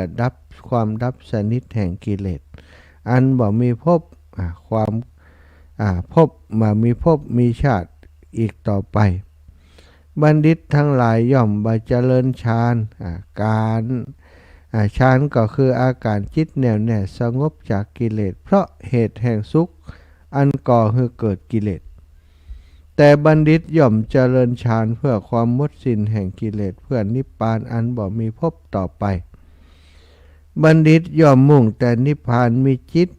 เอ็นไปในนิพพานน้อมจิตไปในนิพพานจึงได้ให้ทานบัณฑิตทั้งหลายเหล่านั้นเป็นผู้มีนิพพานเป็นเบื้องหน้าเหมือนแม่น้ำทั้งหลายไหลไปสู่ทะเลฉะนั้นศรัทธาอิปอยอิแมตทั้งหลายเฮาทั้งหลายก็ควรจะเป็นเช่นเดียวกันกับบัณฑิตทั้งหลายซึ่งได้ให้ทานได้รักษาศีลต่างๆก็เพื่อจะให้ตัวเก่านั้นตัวตนของเฮานั้นเข้าไปสู่ใกล้ที่สุดนิพพานปัจจโยโหนตุอยู่ใกล้กับเมืองนิพพานอยู่ใกล้ได้เข้าใกล้นิพพานแล้วก็ไปถึงพระนิพพานในอนาคตเบื้องหน้าให้ได้ นั่นคือเป้าหมายสูงสุดของพระพุทธศาสนาจะไปกลัวบางของกลัวนิพพาน นิพพานคือความสงบเย็นจากกิเลสไปกลัวมันยังเนาะถึงวันนี้ที่เฮาบ่สงบเย็นเพราะกิเลสทั้งหลายที่มัน คอยมาทำให้เฮาได้เดือดร้อนอยู่ทุกเมื่อเชื่อวันกิเลสก็อยู่ไหนศรัทธาอยู่ในตนในตัวของเฮาเนี่ยธรรมะอยู่ที่ไหนก็อยู่ในตนในตัวของเฮานี่เมื่อใดที่เฮามีสติมีปัญญามีปัญญารู้เท่าทันการเกิดขึ้นตั้งอยู่ดับไปของกิเลสทั้งหลายรู้เท่าทันว่าโอ้กิเลสโลกนี่มันมาจุให้เฮาได้โกรธได้เกลียดจุให้เฮาคิดโลภคิดโกรธคิดหลงนี่อันนี้คือตัวกิเลสเมื่อเฮารู้ทันมันก็สามารถจะเอาชนะมันได้สามารถจะมาชนะมันได้ชนะความตนีทีเหนียวโดยการหืดตานศรัทธาอิปอยอิแมตตั้งหลายในพุทธศาสนาของเฮาสรรเสริญว่าการหืดตานคนละเล็กละน้อยเหมือนกับการเอาน้ำทีละหยดลงไปในตุ่มนะคนละหยด2 หยดละหยด2 หยดกระเดียวมันก็เต็มตุ่มไปในที่สุดประจำเป็นจะต้องน้ำของคนใดคนหนึ่งนักหนาละศรัทธาญาติโยมคนละเล็กละน้อยก็สามารถเต็มตุ่มได้ฉันใดก็ฉันนั้นการฮือทานการทำกิจกรรมร่วมกลุ่มกันในครอบครัวคลื่นสีขาวของเฮามีกินมีทานมีอะไรอย่างนี้ก็จะแบ่งปันกันแบ่งบุญกันศรัทธาจึงทำให้หมู่เฮาอยู่กันเป็นครอบครัวศรัทธาญาติโยมเปิ้นบอกว่าโลกใบนี้บ่มีหยังลอกที่เกิดขึ้นโดยบังเอิญเฮาทั้งหลายที่มาพบกันนี้มันบ่ใช่เรื่องบังเอิญศรัทธาญาติโยมเป็นบ่ใช่เรื่องบังเอิญเป็นเรื่องของวาสนาบุญปาวาสนาส่ง อานิสงส์ที่เขาเคยทำบุญสุนทรทานเคยกินเคยทานกันมาแต่อดีตแต่ชาติปางก่อนมาถึงชาตินี้ภพนี้ภูมินี้ได้มาพบมาปะกันได้เกิดร่วมภพร่วมชาติด้วยกันแล้วยังมีโอกาสมาสร้างสมบุญญาบารมีด้วยกันแหมนะอาตมาภาพนี้เชื่อในเรื่องของบุญธรรมกรรมแต่งเชื่อในเรื่องของบุพเพสันนิวาสสถาญาติโยมเชื่อในวาสนาที่ทำให้คนเฮาได้มาพบมาปะกันนะบ่มีอย่างบังเอิญแน่นอนถ้าเฮาบ่เคยสร้างกรรมดีร่วมกันมาก่อนบ่เคยสร้างกรรมดีร่วมกันมาก่อนการที่จะมาพบปะกันในชาตินี้แบบที่เฮามาพบปะกันนี่คงจะยากซะท่าอาตมาภาพนี่บวชเข้ามาในพุทธศาสนานี้บ่เคยได้คิดว่าจะมีโอกาสมานั่งจัดรายการให้อีป่ออีแม่เฒ่าแก่พี่น้องหมู่เฮาได้รับฟังบ่เคยคิดอย่างอันมาก่อนเลยการที่จะมาจัดรายการธรรมะอย่างนี้จะต้องเป็นผู้ที่ทรงภูมิทรงปัญญาได้ศึกษาเฮาเฮียนมานักมาเมินและที่สำคัญต้องเป็นพระเถระที่เป็นธรรมกถึกโดยอาตมาภาพบวชมาปี2 ปีโอ้ครูบาอาจารย์เปิ้นหันหน่วยก้านหันความตั้งอกตั้งใจพอจะมีทักษะในการสื่อสารของเปิ้นก็ได้ชักชวนมอบหมายให้มาช่วยจัดรายการกันอยู่ตรงนี้สถามอบเวลาให้มาอย่างเวลาตอนเจ้านี้ก็หาครูบาอาจารย์จัดบ่ง่ายนักแต่ก็ว่าบ่ใจบ่มีเลยก็มีครูบาอาจารย์ที่จัดรายการในช่วงตี 3 ถึงตี 5อยู่หลายรูปหลายองค์อาตมาภาพก็เป็นหนึ่งในนั้นที่ครูบาอาจารย์เมตตามอบเวลาให้มาเพื่อจะได้มาพบปะกับศรัทธาญาติโยมในหลายๆช่วงเวลาปัจจุบันนี้ก็จะมีช่วงของวันจันทร์เนี่ยนะตี 3 ถึงตี 5ที่ในครอบครัวคลื่นสีขาวที่อาตมาจัดทุกวันบางวันที่บ่ได้จัดก็เนื่องจากว่าสาเหตุติดขัดในเรื่องของคอมพิวเตอร์อินเทอร์เน็ตของในเรื่องความฉลือความของตัวเก่า เน็ตมันบ่เข้าก็บ่มันบ่รีสตาร์ทใหม่นะนึกว่ามันเข้าจัดรายการไปชั่วโมง2 ชั่วโมงบ่ตันแล้วนะเปิ้นบ่เกาะสัญญาณสักกรรมก็มีเพราะถ้าเฮาสัญญาณมันบ่ออกไปเกาะบ่ได้มันก็จำเป็นต้องเปลี่ยนเปิ้นตั้งออโตเมติกไว้ซะท่ามันก็ต้องเปลี่ยนไปหาเป็นเป็นธรรมะที่เปิ่นบันทึกไว้จากครูบาอาจารย์ไปออกแตนเนี่ยถ้าออกแตนแล้วก็ตันละเพราะบ่มีไผคุมหืดที่อยู่หน้าจอท่านอาจารย์ใหญ่ส่วนมากเปิ้นก็ทำการทำงานดึกเดิงกลางคืนกว่าจะได้รับได้นอนตื่นเจ้ามาก็มานั่งมอนิเตอร์แหมก็อิดแต่ส่วนใหญ่ท่านอาจารย์ก็จะมอนิเตอร์ให้อยู่ช่วงติดต้นชั่วโมงแต่ว่าเลยไปแล้วก็ท่านเจ้าก็ต้องพักผ่อนก็บ่เป็นอย่างศรัทธาญาติโยมทุกวันถ้าบ่ผิดพลาดอะไรอย่างก็ทุกวันจันทร์ตี 3 ถึงตี 5ได้พบปะกันแล้วก็ในวันอังคาร2 ทุ่มถึง4 ทุ่มจะได้มาพบมาปะกันอังคารนี้2 ทุ่มถึง4 ทุ่มอาตมาภาพก็จะได้นำเรื่องสรุปเรื่องของมันใกล้เวลาเต็มทีแล้วเนาะจะถึงวันที่20วันอังคารที่วันอังคารที่12วันนี้วันจันทร์ที่11วันอังคารที่12นี้ก็จะได้สรุปยอดที่ศรัทธาญาติโยมทั้งหลายได้หายหอมมาหายหอมธรรมาสของวัดพระพุทธบาทอุดมน้ำบ่อสาวาที่เราจะเอาไปถวายกันในวันที่21ซึ่งธรรมาสนี้จะเสร็จวันที่15นี้ก็เสร็จแล้วศรัทธาญาติโยมตอนนี้ตั้งช่างก็เร่งระดมกันทำจะเสร็จสิ้นในวันที่15นี้เนาะได้นัดหมายว่าวันที่15จะไปรับของที่เปิ้นศาลาเปิ้นทำอยู่ที่ดอยสะเก็ดศรัทธาเสร็จแล้วก็จะเอาธรรมาสนี้ไปที่วัดปังปอยก่อนเอาไปเตรียมนะเอาไปเตรียมรอที่วัดปังปอยเพื่อจะประดับตกแต่งในวันที่20วันที่20เขาจะเดินทางกันไปที่วัดปังปอย จะมีกิจกรรมที่วัดปางปอยหันเป็นธรรมะสัญจรเนื้อสัทธาธรรมะสัญจรอาจจะบ่ได้มีกิจกรรมอะไรอย่างนักหนาก็เป็นกิจกรรมเล็กๆน้อยๆศรัทธาญาติโยมไผจะไปนอนด้วยกันก็แจ้งบอกกันมาก่อนเนอะจะได้แจ้งไปตังวัดปางปอยแล้วก็คณะศรัทธาครูบาอาจารย์ที่พี่น้องบ้านปางปอยจะได้เตรียมตัวในการต้อนรับดูแลวันที่20ไปถึงปุ้นกี่โมงก่อนแล้วแต่ว่าเปิ้นจะสวดมนต์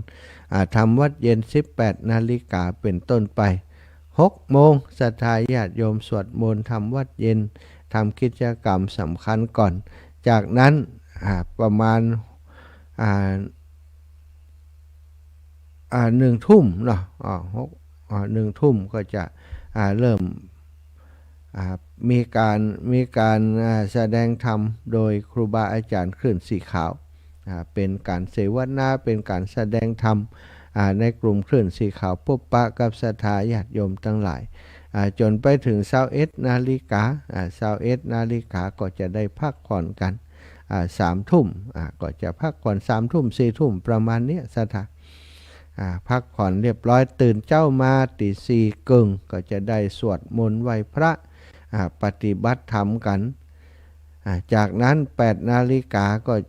จันเจ้าก็ฉันเข้าเรียบร้อย8 นาฬิกาก็จะปากันเดินทางไปที่วัดพระพุทธบาทอุดมน้ำบ่อสาวาซึ่งศรัทธาญาติโยมทั้งหลายที่เดินทางจากต่างจังหวัดจากต่างพื้นที่ก็จะไปพบปะกันที่หันไปรวบรวมกันที่หันแล้วก็จะได้แห่ธรรมาสน์แห่ธรรมาสน์อาสนะที่สำคัญที่สุดในการจะต้องมีไว้กับวัดกับวาเพราะเป็นสถานที่ที่จะใช้แสดงธรรมของพระสงฆ์องค์สังฆเจ้าต่างๆ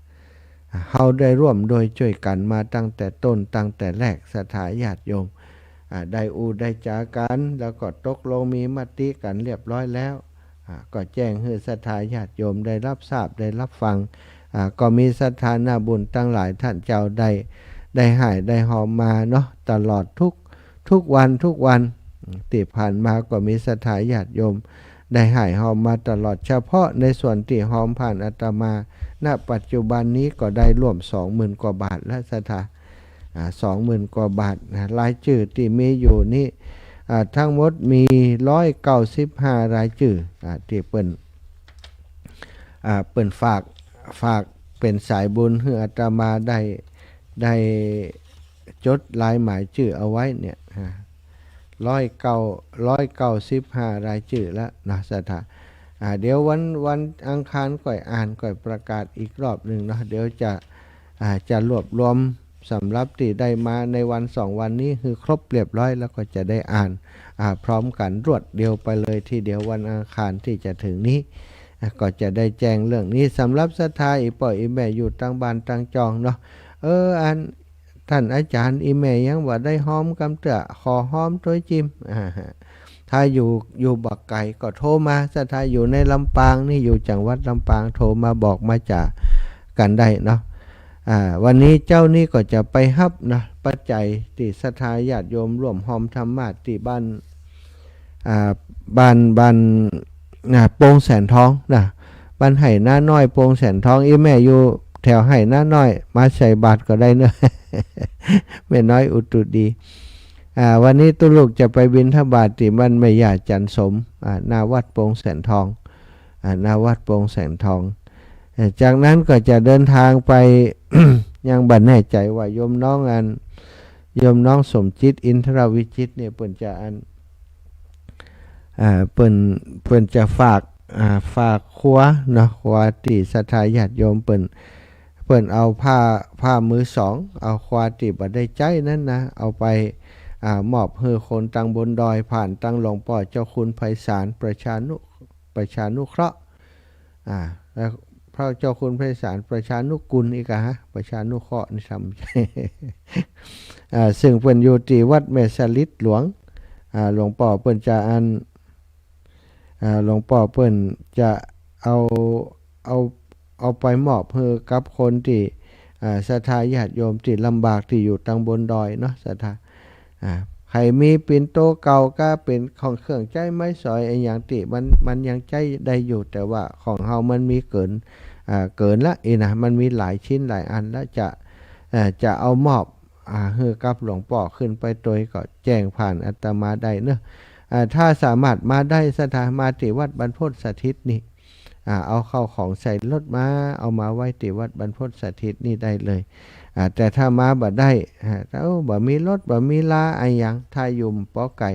ถ้าไก่เกิน50กิโลไปแล้วถอยใจอิดอะละนะสตาถ้าปอไก่ประมาณแถวห้างชัดก็ค้าอย่างแถวนี้ก็แจ้งบอกมาอาตมาจะไปรับเนาะไปรับเอามารวมกันแล้วก็หลวงพ่อมาก็จะได้เอาขอบเอาขวานี้ไปมอบให้กับคนที่อยู่บนดอยอยู่ไกลๆวัดแม่สลิดหลวงของเปิ้นโอ้โยมแม่ศรีวิไลบันปางภูเวียงเนอะแม่ฟังอยู่นะเจ้าท่านดีขึ้นเจ้าสาธุเจ้าโยมแม่เนื้อเจ้านะแม่ศรีไลบันปางภูเวียงแม่ศรีไลศรีวิไลอีหล่ะกรุงศรีวิไล แม่ศรีวิไลนะก็มีญาติโยมที่เปิ่นนี่ขอพี่น้องเมืองฝางเนาะพี่น้องเมืองฝางฟังอยู่เนอะพี่น้องเมืองฝางวันที่7มีนามีแม่วันสุรินตาบ้านปางพึ่งโป่งน้ำห้อนอำเภอฝางหอมบุญมาธรรมาส300แม่ทองสายที่ยศบ้านหนองยาวฝางแห่ม200 บาทแม่แก้วลุนไซตระกูลแห่ม200 บาทนี่วันที่7วันที่9เพิ่มมาแหมวันที่9มีนามีแม่ขันแก้วปลาหมอก100 บาทแม่นางอัมภัยนางวนิดานางสาวศรีเพ็ญสมพันธ์200 บาทแม่จันสมมณีจักหลังกาดแม่สาว200 บาทแม่ธาราทนาวงศ์200 บาทแม่แสงล่าสุตัน100 บาทแม่จมเตชะวงศ์100 บาทแม่ศรีนวลอินตะจอ100 บาทแม่แก้วมหานิน60 บาทเป็นศรัทธาญาติโยมพี่น้องจากต่างเมืองฝางเนาะแม่กำนันบุญเรืองชัยเงินโป่งร้อนฝาง300 บาทนั้นที่4วันที่3มีนาแม่วันดีการพัฒน์100แม่แสงลาดทาทน200แม่สีทรเปรมจิต100แม่ครูทองทวีทองประภา100วันที่2มีนาแม่แววเพ่งขุนทศ100 บาทแม่อัมพันธ์อินทยศ100แม่ครูสุภวรรณปันทะ100แม่ชุนพิมานสิริบุญ200นายวัชรินทร์ปันทนนท์100แม่ไรสุดาคำ100แม่อัมภัยปิ่นหอม20 บาทแม่ปันนายวิชัยชุ่มใจ50 บาทแม่ตอมคำมา100 บาทแม่ปราณีมณีจร100 บาทแม่พันนีชัยยา100 บาทก็เป็นของศรัทธาญาติโยมต่างเมืองฝางเนอะแม่วิไลแก้วคำมูลแม่งอนฝาง200 บาทนี่จากบ้านป่าแดงตำบลบ้านหลวงแม่อายแหมมีป่อสวัสดิ์แม่ขันแก้ววงคำ200 บาทนายสนันนางประภัยแสนคำ100 บาทนายบุญปันนางเกตแก้วหนอแก้ว100 บาทนายสำราญนางพิษนางสุพิษคำฝ่าย20 บาท มี20 บาทมี38มีนาแม่สมศรีสิทธิกิจนันทาราม200 บาทพระครูศรีสิทธิพิมลด็อกเตอร์เจ้าวัดศรีบุญเรืองสันทรายเจ้าสำนักปฏิบัติธรรมแห่ง43เชียงใหม่2,000 บาทคุณโยมปราณีพินโย2,000 บาทแม่ชุนพิมานสิริบุญ200 บาทชมรมปฏิบัติวันธรรมวันเสาร์แห่งที่21ประจำเชียงใหม่ 1,640 บาทแม่จงดีครูทิติรินรัตนดาว700 บาทยอดแม่จอย50แม่จวน50แม่ออง50แม่พร50 ป่อน้อยบุญปั่นมโนคร100แม่สายลุงพี่คุณ100แม่ศรีนวลสิทธิวัง300อันนี้ของพี่น้องต่างเมืองฝางโยมแม่เขาเนาะโยมแม่จงดีเชื่อกันทาพร้อมกับคณะของเปิ้นมีช่วงแม่บัวพัดนออาสาหมู่3สีมงคลสันทราย300แม่มีแม่แดงแม่อามรวมพี่น้องเปิ่นนะ3-4พี่น้องบันปังปอย560แม่บัวพัดกุหลัน300แม่แสงวันปานหมอก300แม่จันตาชัยวงศ์100แม่คำน้อยสุปัญญา100แม่นิพามุนเทือน100แม่จันศรีสุขา200แม่อุ่นและแม่ละพรวงเมธา200ตังเมืองฝางอ่านตังหลุมขึ้นตังบนปอหมอกับโยมแม่แฮมเนาะรวมกันมาขอบคุณสนะศรัทธาญาติโยมสาธุชนทุกท่านทุกคนที่ได้ร่วมกันเป็นสะพานบุญคอยติดต่อคอยประสานคอยจดเอาลายหมายเอาชื่อของศรัทธาญาติโยมที่เปิ้นอยากจะร่วมบุญกับธรรมาสนะครูบาอาจารย์หลายรูปหลายองค์ได้อู้ไปแล้วว่าธรรมาสนั้นเป็นของสูงเป็นของสำคัญเป็นของที่เปิ้นใจประกอบคือเป็นของสำคัญนะในเวลาแสดงพระธรรมเทศนาพระสงฆ์องค์สังฆเจ้าแต่จ้องนั่งในที่อันเหมาะอันควรจะนั่งการแสดงธรรมเนี่ยผู้แสดงธรรมจะนั่งต่ำกว่าผู้ที่ฟังธรรมบ่ได้จะต้องนั่งสูงกว่านั่งในสถานะที่เหมาะสมกว่าถ้าไปนั่งต่ำกว่าเปิ้นก็บ่ให้แสดงธรรมการแสดงธรรมมีรายละเอียดถ้าแสดงธรรมผู้ที่ฟังธรรมนั่งอยู่คนแสดงธรรมยืนอยู่ได้รับคนฟังนั่งสบายคนแสดงธรรมนี่ยืนอยู่เอกบ่เหมาะบ่ควรเปิ้นบ่ฮื้อธรรมถ้าภิกษุรูปใดทำแบบนั้นก็ต้องอาบัติทุลใจศรัทธาญาติโยมระบัดเล็กน้อยระบัดนี้นะโปร่งอาบัติก็หายแต่ก็บ่เหมาะสมอยู่นั่นเองฉะนั้นเวลาแสดงธรรมที่ปลอดภัยที่ดีที่สุดเป็นก็คือแสดงธรรมบนธรรมาสอาจสงฆ์ที่เหมาะสมปัจจุบันนี้ก็มีการสร้างธรรมาสหลายรูปแบบด้วยกันศรัทธา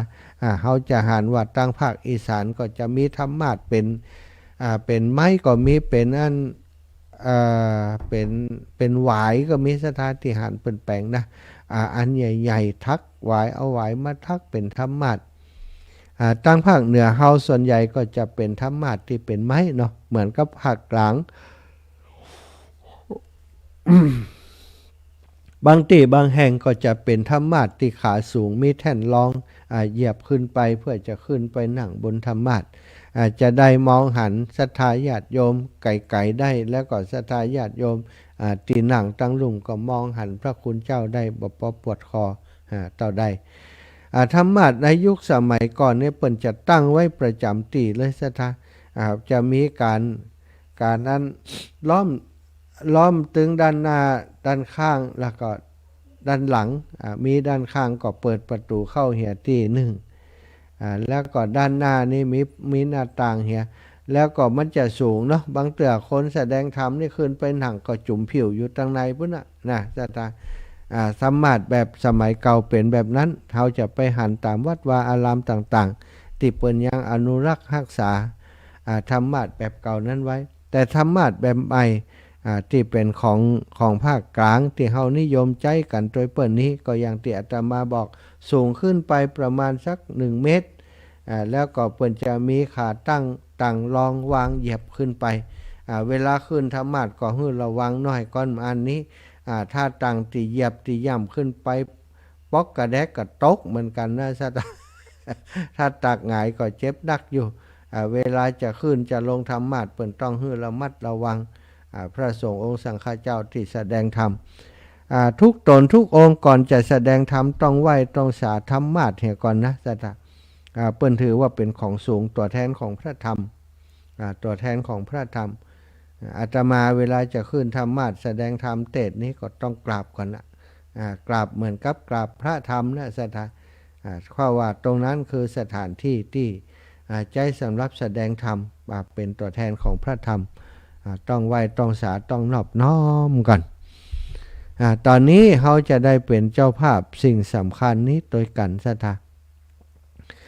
ซึ่งธรรมาสที่จะซื้อไปถวายหลวงพ่อนั้นเป็นธรรมาสชุดใหญ่คำว่าชุดใหญ่หมายความว่าประกอบไปด้วยแท่นรองธรรมาสจะมีแท่นรองธรรมาสสูงประมาณสัก50สถานเป็นขาสิงแล้วก็เปิ่นนั้นลงลักปิดทองลงลวดลายทองงามสถาญาติโยมหันในแบบที่เปิ่นส่งมาเฉพาะฐานรองนั้นตกอยู่ที่ราคา 25,000 บาทสถาใครจะเป็นเจ้าภาพคนเดียวก็ได้นะ 25,000 บาท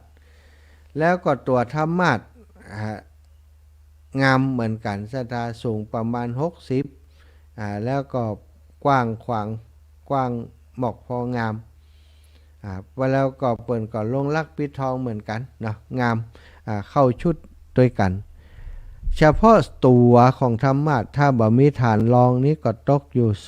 25,000 บาทราคาเท่ากันกับฐานรอง2ชิ้นนี้เสี่ยงไปแล้วหมดไปแล้ว 50,000 บาทเหลือโต๊ะเคียงแหม2ตัวโต๊ะเคียง2ตัวตัวละ 1,000 บาทอัน 5,000 บาท 5,000 บาทโต๊ะเคียง2ตัวก็เป็น 10,000 บาทซะท่าใครอยากจะเป็นเจ้าภาพอีแม่ขออันโต๊ะเคียงสักตัวหรือว่าโต๊ะเคียงอีแม่จะเป็นเจ้าภาพโต๊ะเคียงสัก2ตัวได้ก็ท่านอาจารย์ยินดีเนอะศรัทธาญาติโยมสามารถหอมกันมาได้หอมเฉพาะนั้นมาได้แต่ว่าชื่อที่เขาจะเอาไปติดเพื่อถวายหลวงพ่อนั้นจะเป็นครอบครัวคลื่นสีขาวเขาใช้คำว่าครอบครัวคลื่นสีขาวเพื่อชาวประชาถวายไว้กับวัดพระพุทธบาทอุดมน้ำบ่อสวาใจเป็นครอบครัวคลื่นสีขาวนะศรัทธาเขาจะบ่มีชื่อไขคนใดคนหนึ่งบ่เอาชื่อท่านอาจารย์ใหญ่ของเขาพระครูอภิวัฒนวิกรมก่อมได้อาตมาภาพก่อมได้ศรัทธาญาติโยมทั้งหลายทุกท่านทุกคนเขาบ่ออกชื่อเป็นส่วนตัวละเขาจะออกชื่อเป็นส่วนรวมแต่ถ้าไผ่ต้องการเป็นส่วนตัวออกอีแม่จะขอหอมันโต๊ะเคียงสักตัวหนึ่ง5,000ได้ก่อหรือว่า2ตัว 10,000 ได้ก่อได้แต่ขออนุญาตว่าจะบ่เขียนชื่อติดถ้าศรัทธาบอกว่าโอ้ได้อีแม่มันต้องการจะเอาชื่อไปติดอย่างลอกนะเพราะต้องการทำบุญมาได้ก็ยินดีเนอะศรัทธาแต่ถ้ามีความประสงค์ว่าต้องติดชื่อแม่ต้อยนายมันจะกินใจกัน เนาะการทำบุญบ่จำเป็นนะเฮาทำบุญเฮาฮู้ในใจเฮาดีบ่จำเป็นจะต้องมาให้คนได้ไปอ่านชื่อของเฮาหันตลอดเวลาบุญบ่ใจสำคัญที่การอ่านชื่อซะท่าบุญสำคัญที่เฮาได้ทำไปแล้วเฮามีความสุขใจไปแล้วบุญจะติดตามเฮาไปทานจะติดตามเฮาไปแน่นอนในอนาคตเนาะศรัทธาญาติโยมเปิดสายให้ศรัทธาญาติก่อนจะเปิดสายให้ศรัทธาญาติโยมได้โทรมาอีปอยอีแม่ตั้งหลายอูการถึงลูกหลานญาติกาวงวานลูกหลานตันเต้าลูกศิษย์ลูกหาอย่างต่างๆตั้งหลายนั้น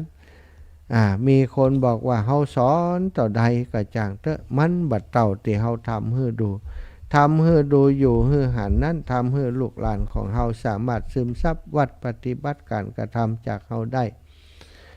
แต่จะไปลืมว่าต้องฝึกฝนอบรมเขาด้วยลูกหลานตันเต้าญาติพี่น้อง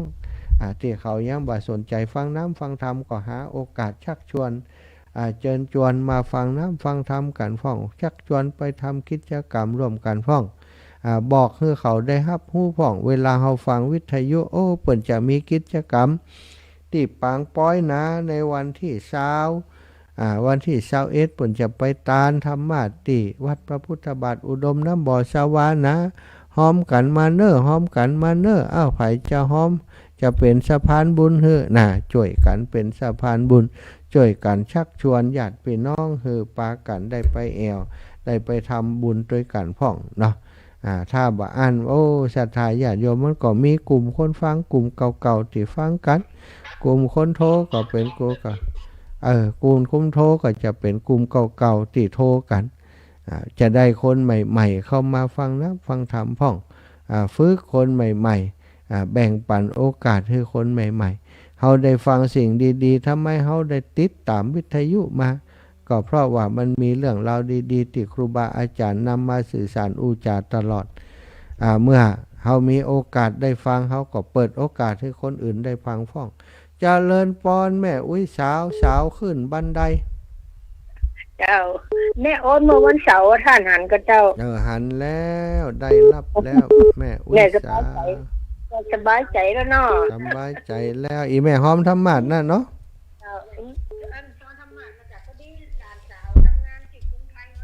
เอาพอดีเลยกะกรุงไทยพอดีเป๊ะเลยกะแม่อุ้ยสาวชื่อแต่ชื่อสาวหยัง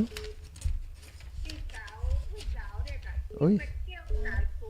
ฮะแม่หยังก็แม่เกี้ยวสายปุ๋งแม่เกี้ยวสายปุ๋งแม่เกี้ยวอีกอะเอาสาวไปสาวมาดีกว่าแม่เกี้ยวสายปุ๋งสายปุ๋งเราเป็นปุ๋งปออูงอปุ๋งมาเอกปุ๋งมาโทปุ๋งไปตีปุ๋งเนี่ยกะเอาสาวดีกว่าบ้านอย่างก็แม่สบายใจแล้วเนาะบ้านอย่างก็บ้านมึงวะเจ้ามึงวะหลวงเหนือดอยสะเก็ดเมืองวะหลวงเหนือดอยสะเก็ดมึงวะตำบลหลวงเหนือหลวงเหนือเจ้าดอยสะเก็ดดอยจ้ามันตุ่มหลอกมันใส่จืดไม่เกี่ยวอ่ะเดี๋ยวนี้ผมเก่าแล้วใส่จืดผู้สาวเนี่ยอีแม่หอม100 บาทเนาะเจ้าสาธุขอบคุณอนุโมทนาบุญกับแม่เด้อเจ้าแม่เจ้าไหว้ศาลเจ้าเจ้าเจริญปอนจะฟังอยู่นะเจ้าเดี๋ยวหายดีแล้วกะหายดีแล้วปลอดภัยเนาะปลอดภัย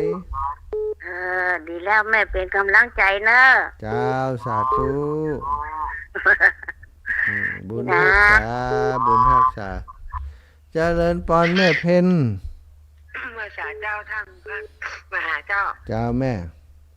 แม่เพ็ญนั้นเป็นสะพานบุญด้วยเนอะแล้วอย่าฝากมาเน้นลากไปเนาะโอ้ดีแล้วเหมือนแม่เพ็ญเขานะแม่เพ็ญขอบคุณช่วยกันเป็นสะพานบุญคนเล็กคนน้อยก็ได้ละเอ็มคน10คนสาวได้หมดเปิ่นจะได้มีส่วนของแห่งบุญด้วยเฮาเปิ่นจะมีส่วนด้วยเฮาไปเนาะแสงไฟเห็นหน่อยเนาะเอาได้ก็เอามาใส่เลยแสงไฟสว่างตาแสงธรรมะสว่างใจสว่างตาถ้าแสงไฟสว่างใจถ้าแสงธรรมเจ้าขอบคุณศรัทธาทุกคนที่ร่วมทำบุญมาเด้อจ้าตั้งสายของแม่เพ็ญเนาะคนสู้ชีวิตอยู่แถวใดก็อีแม่บอกเปิ้นแม่ปราณีบ้านห้วยหีเจริญปอนอีแม่จ้าแม่บ่คุยเปิ้นฝากน้องแม่มานี่จังนึงเลยนะเจ้าแม่บัวคุยนามสกุลนี่ก็แม่พันแก้วเจ้าพันแก้ว100เนาะเจ้าบ้านห้วยหีสาธุแม่เนอขอบคุณสะพานบุญช่วยกันเป็นสะพานบุญคนเล็กคนน้อยอีกเข้าท่าดีสัทธาแม่พวงพักกาอุโมงค์โอ้หายไปเมินโยมแม่นี่แม่นอนฟังจะโทรไปหาท่านเนาะนอนฟังอยู่เนาะที่ท่านบอกธนาคารแม่ประกันสกรรมเมาไปเข้าประกาศเอาแหมไหม53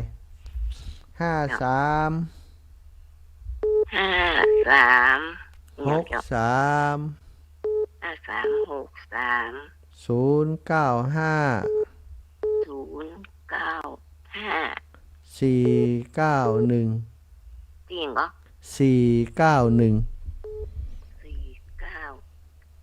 เจ้าแม่ไทยก็เจ้ากรุงไทยแม่พระสมชาติเนี่ยสาขาต้องใช้สาขาเลขมันเป็นสาขาอยู่แล้วไหม5363นะ5363นั่นเป็นเลขสาขาเขาเลขสาขามันจะอยู่ในห้างละเขามันต้องใช้สาขามันถ้า เขาโอนไปตามนั้นมันจะระบุสาขาเองไหม0095เนาะ5363095491ให้จองไป200เนอะจะแม่ยังแม่พวงพกาเนาะเจ้าเพิ่นเจอลูกไปโอนไปให้นะ แม่ เจ้า พวงพกานามสกุลหยังก็ ล่าคำแดง ล่าคำแดง ล่าคำแดง อุโมงค์เนาะ อุโมงค์ละปูนนะเจ้าร อพอจะ200 บาทเนาะแม่เนาะ 200เบอร์จะโอนไปให้เนอะ เจ้าสาธุขอบคุณโยมแม่พวงพกาล่าคำแดง ก็ได้ เจ้าแม่สบายดีขอสุมาอีแม่ปิดสายไปละสาธุแม่ทองสุขสีที่นิ้วบ้านนาดงใต้ เจ้า อยู่เชียงใหม่อยู่กะ อยู่เชียงใหม่สิอยู่เจ้า โอ้เป็นสาวเชียงใหม่เนาะ เจ้า แม่ทองสุข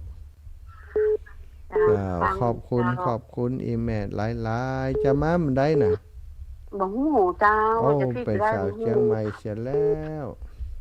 เจ้า ระวังบ่าวเชียงใหม่จีบเด้อ สาธุแม่ ได้ไปหันยามกับเปิ้มกับป้อละเจ้า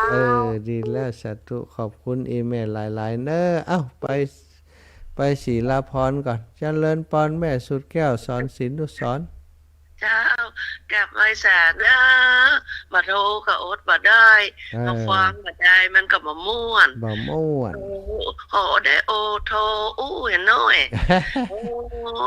ตื่นขึ้นมาวันนี้ก็มีบุญแถมวันนะเนอะ มีบุญ ได้ แห่ง ลมไม่หายใจเนี่ยได้ฟังแนมฟังธรรมกับท่านพระมหา แม่สุแก้วศรีลาพรศรีเตี้ยบ้านโฮงหลับปูนเนอะโอ้มีบุญแถมวันนะได้ฟังแนมฟังธรรมกับท่านพระมหาเป็นบุญเป็นกุศลเด้อเจ้าเด้อ 98.75 ชัดไปเลย 98.75 วัดห้วยตองซักนะเจ้า ชัดเจนไปเลยเด้อเจ้าเด้อ สาธุ สาธุสาธุเจ้า เสียงม่วนเด้อนะ เจ้าสาธุเจ้าเด้อ แม่สุแก้วศรีลาพรแม่น้อยอุตุดีบ้านไก่โป้งแสนทองก็แม่ เจ้าไหว้สาเจ้าแม่ฟังอยู่เนอะ จะไปบิณฑบาตโป้งแสนทองแล้วก็จะสดไปอันบ้านนี้กำบ้านฝ่อนบ่ฮู้อีลามันตื่นหรือยังอีลาอันเนี้ยก็สมจิตอินทราวิจิตร เจ้า จ้า เจ๊ต้องหายกาโทลูก ดีขึ้นแล้วแม่ ขอคืนดีหายวันหายคืนเด้อ เจ้าขอบคุณอีแม่หลาย เจ้า ๆ เจ้า เจ้าสาธุแม่น้อยอุตุดีบ้านไห่นาน้อยบ้านไห่นาน้อยลำปางนะบ้านนาน้อยนี่เมืองน่านเนอะสถาบ้านนาน้อยเมืองน่านโอ้ตังพี่น้องตังอันเมืองปานนี่มีไผโทรเฮ้ยแม่สายพินไปทางใดเสร็จแล้วแม่สายพินเมืองปานเนี่ยมาซอชะกรรมแล้วแม่สายพินแม่สายพินแม่สายทองอายกแม่ไว้ได้แม่อย่างก็แม่นั้นสมบูรณ์แถมแม่เป็นเจ้าหอมแม่ อ๋อแหละแม่นั้น อำนาจเจ้า เข็มตัวได้แม่ หนึ่งเลยเจ้า เข็มหนึ่ง แม่นั้นสมบูรณ์ เจ้าเรียบร้อย เจ้า จ้าขอบคุณอีแม่เด้อ เจ้าไว้สาเจ้า แม่นันสมบูรณ์อีก100หาเจะเลินปอนโยมแม่สาวเจียงใหม่แห่มคนละไปอยู่เจียงใหม่ เจ้า ไปนอนเจียงใหม่ นอนเชียงใหม่ลูกกันแล้ว ลูกบ่าวเขาก็ทำกับข้าวกัน โอ้เจ้าอินดูเขาเนาะตื่น เจ้า เจ้าเลยเนาะเพิ่นจะมีงานหยังก็เพิ่นเมางานหยังก็ เสียดายมันตรงกันกันล่ะ เจ้าอีแม่ตรงกัน เจ้า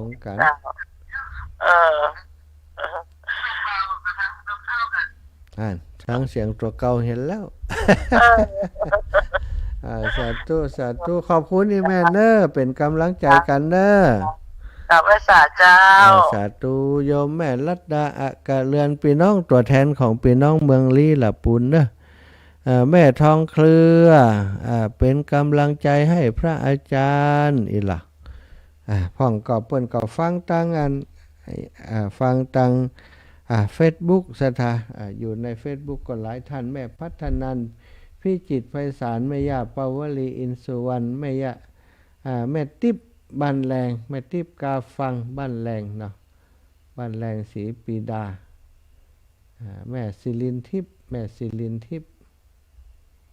แม่ศิรินทิพย์หลายท่านหลายคนเนอะศรัทธาญาติโยมที่เปิ้นติดตามรับฟังในหลายๆสื่อเนาะหลายๆสื่อแม่ศิรินทิพย์แม่พัฒนันท์แม่ศรีธรเปรมจิตโยมน้องชิดชบาชิดชบาโยมน้องพรโยมนงลักษ์แล้วก็โยมแม่พิษสมัยกราบไหว้ศาลเจ้าพระอาจารย์ขอให้หายเร็วๆเน้อเจ้าสาธุสาธุนะขอบคุณโยมแม่พิษสมัยเขื่อนคำแสน ติดตั้งไลน์ก็มีนะโยมนงลักษ์โยมหลายๆคนแม่บัวจากเจียงไฮ้ก็ฟังตั้งไลน์แม่ครูธัญญาแม่นันตั้งใดนี่แม่นันโทรไลน์มาบัดนี้ครับตี4:33แม่นันอยู่ที่ไหนแม่นันโทรไลน์มา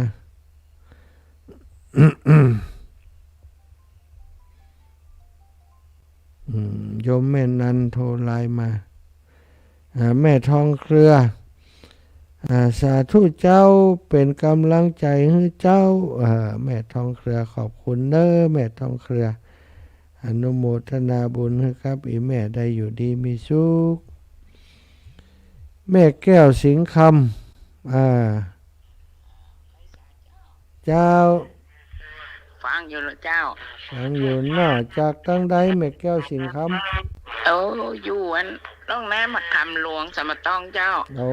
สันปะตอง98.75เนาะเจ้าที่อันอย่างน้ำบ่อหลวงเจ้าน้ำบ่อหลวงเนาะเจ้าชัดเจนเลยเจ้าชัดเจนดีแล้วฟังตอนเนื่องเนาะฟังมาเมินแล้วเนาะฟังมาทุกวันเจ้าตอนเนื่องตลอดทุกคืนทุกเจ้าเลยเจ้าดีแล้วหลายรูปหลายองค์เนาะเดี๋ยวก็ต่อด้วยไผ่นี่ตุลุงดอยเนาะเจ้าสุดเนื้อแม่เนื้อบุญรักษาเจ้า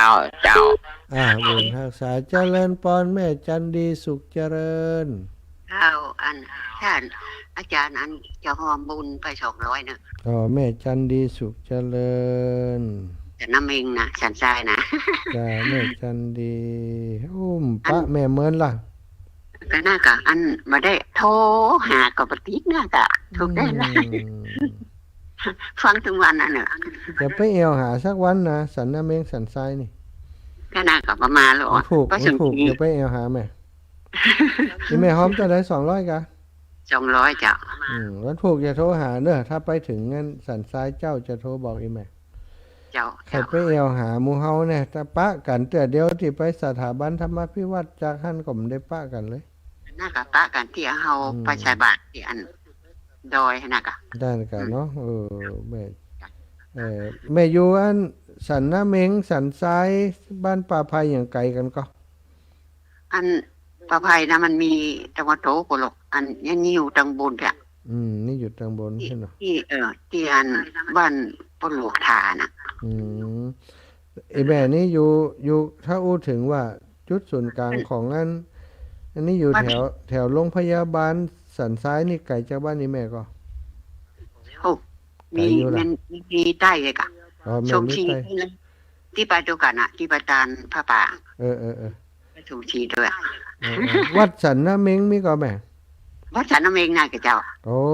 อันจะปักไปหาไปป้าอีแม่วัดสันน้ำเมงถ้าวันผูกไปถ้ามีเวลานะแม่นะจะแจ้งแม่ก่อนโทรกันเนอะจ้าแม่โทรหาก่อนจ้าสาธุแม่นะสาธุบุญรักษาโยมแม่จันดีสุขเจริญสันนาเมงวัดสันนาเมงฟังตลอดนะฟังตลอดสาธุขอบคุณอีแม่หลายๆจ้าสาธุจะบอกคุณสมศรีก่อนบอกคือสมศรีสมศรีก็มีสมศรี1999 ศรัทธาญาติโยมแม่สีทรเปรมจิตย้ายมาสันปะตองแล้วยังแม่สีทรจะหนีจากชัยประการมาอยู่สันปะตองแล้วยังอยู่ปุ้นอยู่ก็จะไปลืมนะวันที่20นี่ปะกันบัดปังปอยเนอะโยมสุรชาติพร้อมครอบครัวเป็นกำลังใจให้พระอาจารย์รักษาสุขภาพด้วยนะคะนะขอบคุณหลายๆศรัทธาญาติโยมขอบคุณทุกสายที่โทรมาให้กำลังใจในเจ้าวันนี้เนิ่นตี4:56 นาทีและก็ขอบคุณศรัทธาญาติโยมที่หอมสำหรับเจ้านี้แม่จันดีสุขเจริญสันนาเมงสันทราย200 บาทแม่นันสมบูรณ์บ้านห้วยฮี100 บาทแม่พวงพกาล่าคำแดงอุโมงค์ลำปูน200 บาทแม่บัวคุยฟั่นแก้วบ้านห้วยฮี100 บาทแม่เกี้ยวสายปุงบ้านเมืองวะลวงเหนือดอยสะเก็ด100 บาทโยมประพินหนอแก้วอันนี้วันก่อนแล้วแต่เขียนใหม่นะ500 บาทป้อหลวงวินแม่หลวงวัยชัยมูลเวียงป่าเป้า100 บาทขอบคุณศรัทธาญาติโยมทุกท่านทุกคนแม่ศรีวิไลบ้านปางภูเวียงดอกคำใต้บ้านปาลานดอยสะเก็ดเชียงใหม่บ้านปาลานแม่ศรีวิไลบ้านปางขอบคุณนะโยมแม่เอาละศรัทธาญาติโยมก่อยมาพบปะกันวันอังคาร20:00 ถึง 22:00 จะได้สรุปเรื่องของธรรมะที่ศรัทธาญาติโยมได้ให้ทอมมาเนาะวันอังคารจะอ่านให้ฟังแหมรอบตอนนี้200 รายชื่อเนาะศรัทธาวันนี้200 รายชื่อวันอังคารนี้จบพุ่น200 ปลายพุ่นนะ200 รายชื่อก็ได้มาติอาตมานี่หลายสตังค์อยู่ก็จะได้นำปัจจัยนี้ไปซื้อธรรมะเพื่อจะเอาไปถวายหลวงพ่อในวันที่21 เดือนมีนาที่จะถึงนี้มุทิตา6 รอบ72 ปีของหลวงพ่อท่านพระครูสุจิตานุรักษ์วัดพระพุทธบาทอุดมน้ำบ่อสาวาต่อไปศรัทธาญาติโยมขออำนวยพรให้ท่านเจ้าทุกท่านทุกคนที่ติดตามรับฟังรายการอยู่ดีมีสุขอายุมันขวัญยืนได้มั่งมนตุนเต้ากันจุผู้จุท่านจุผู้จุคนเนอะจัตตารโอธรรมาวทันติอายุวันโนสุขังภะ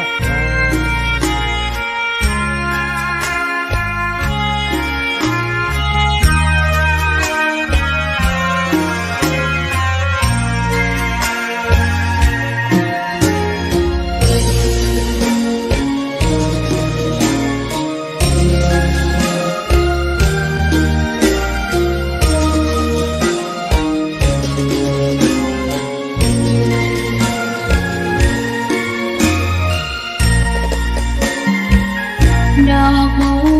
ดอกหนึ่งตึงใจไว้เพื่อบูชาแด่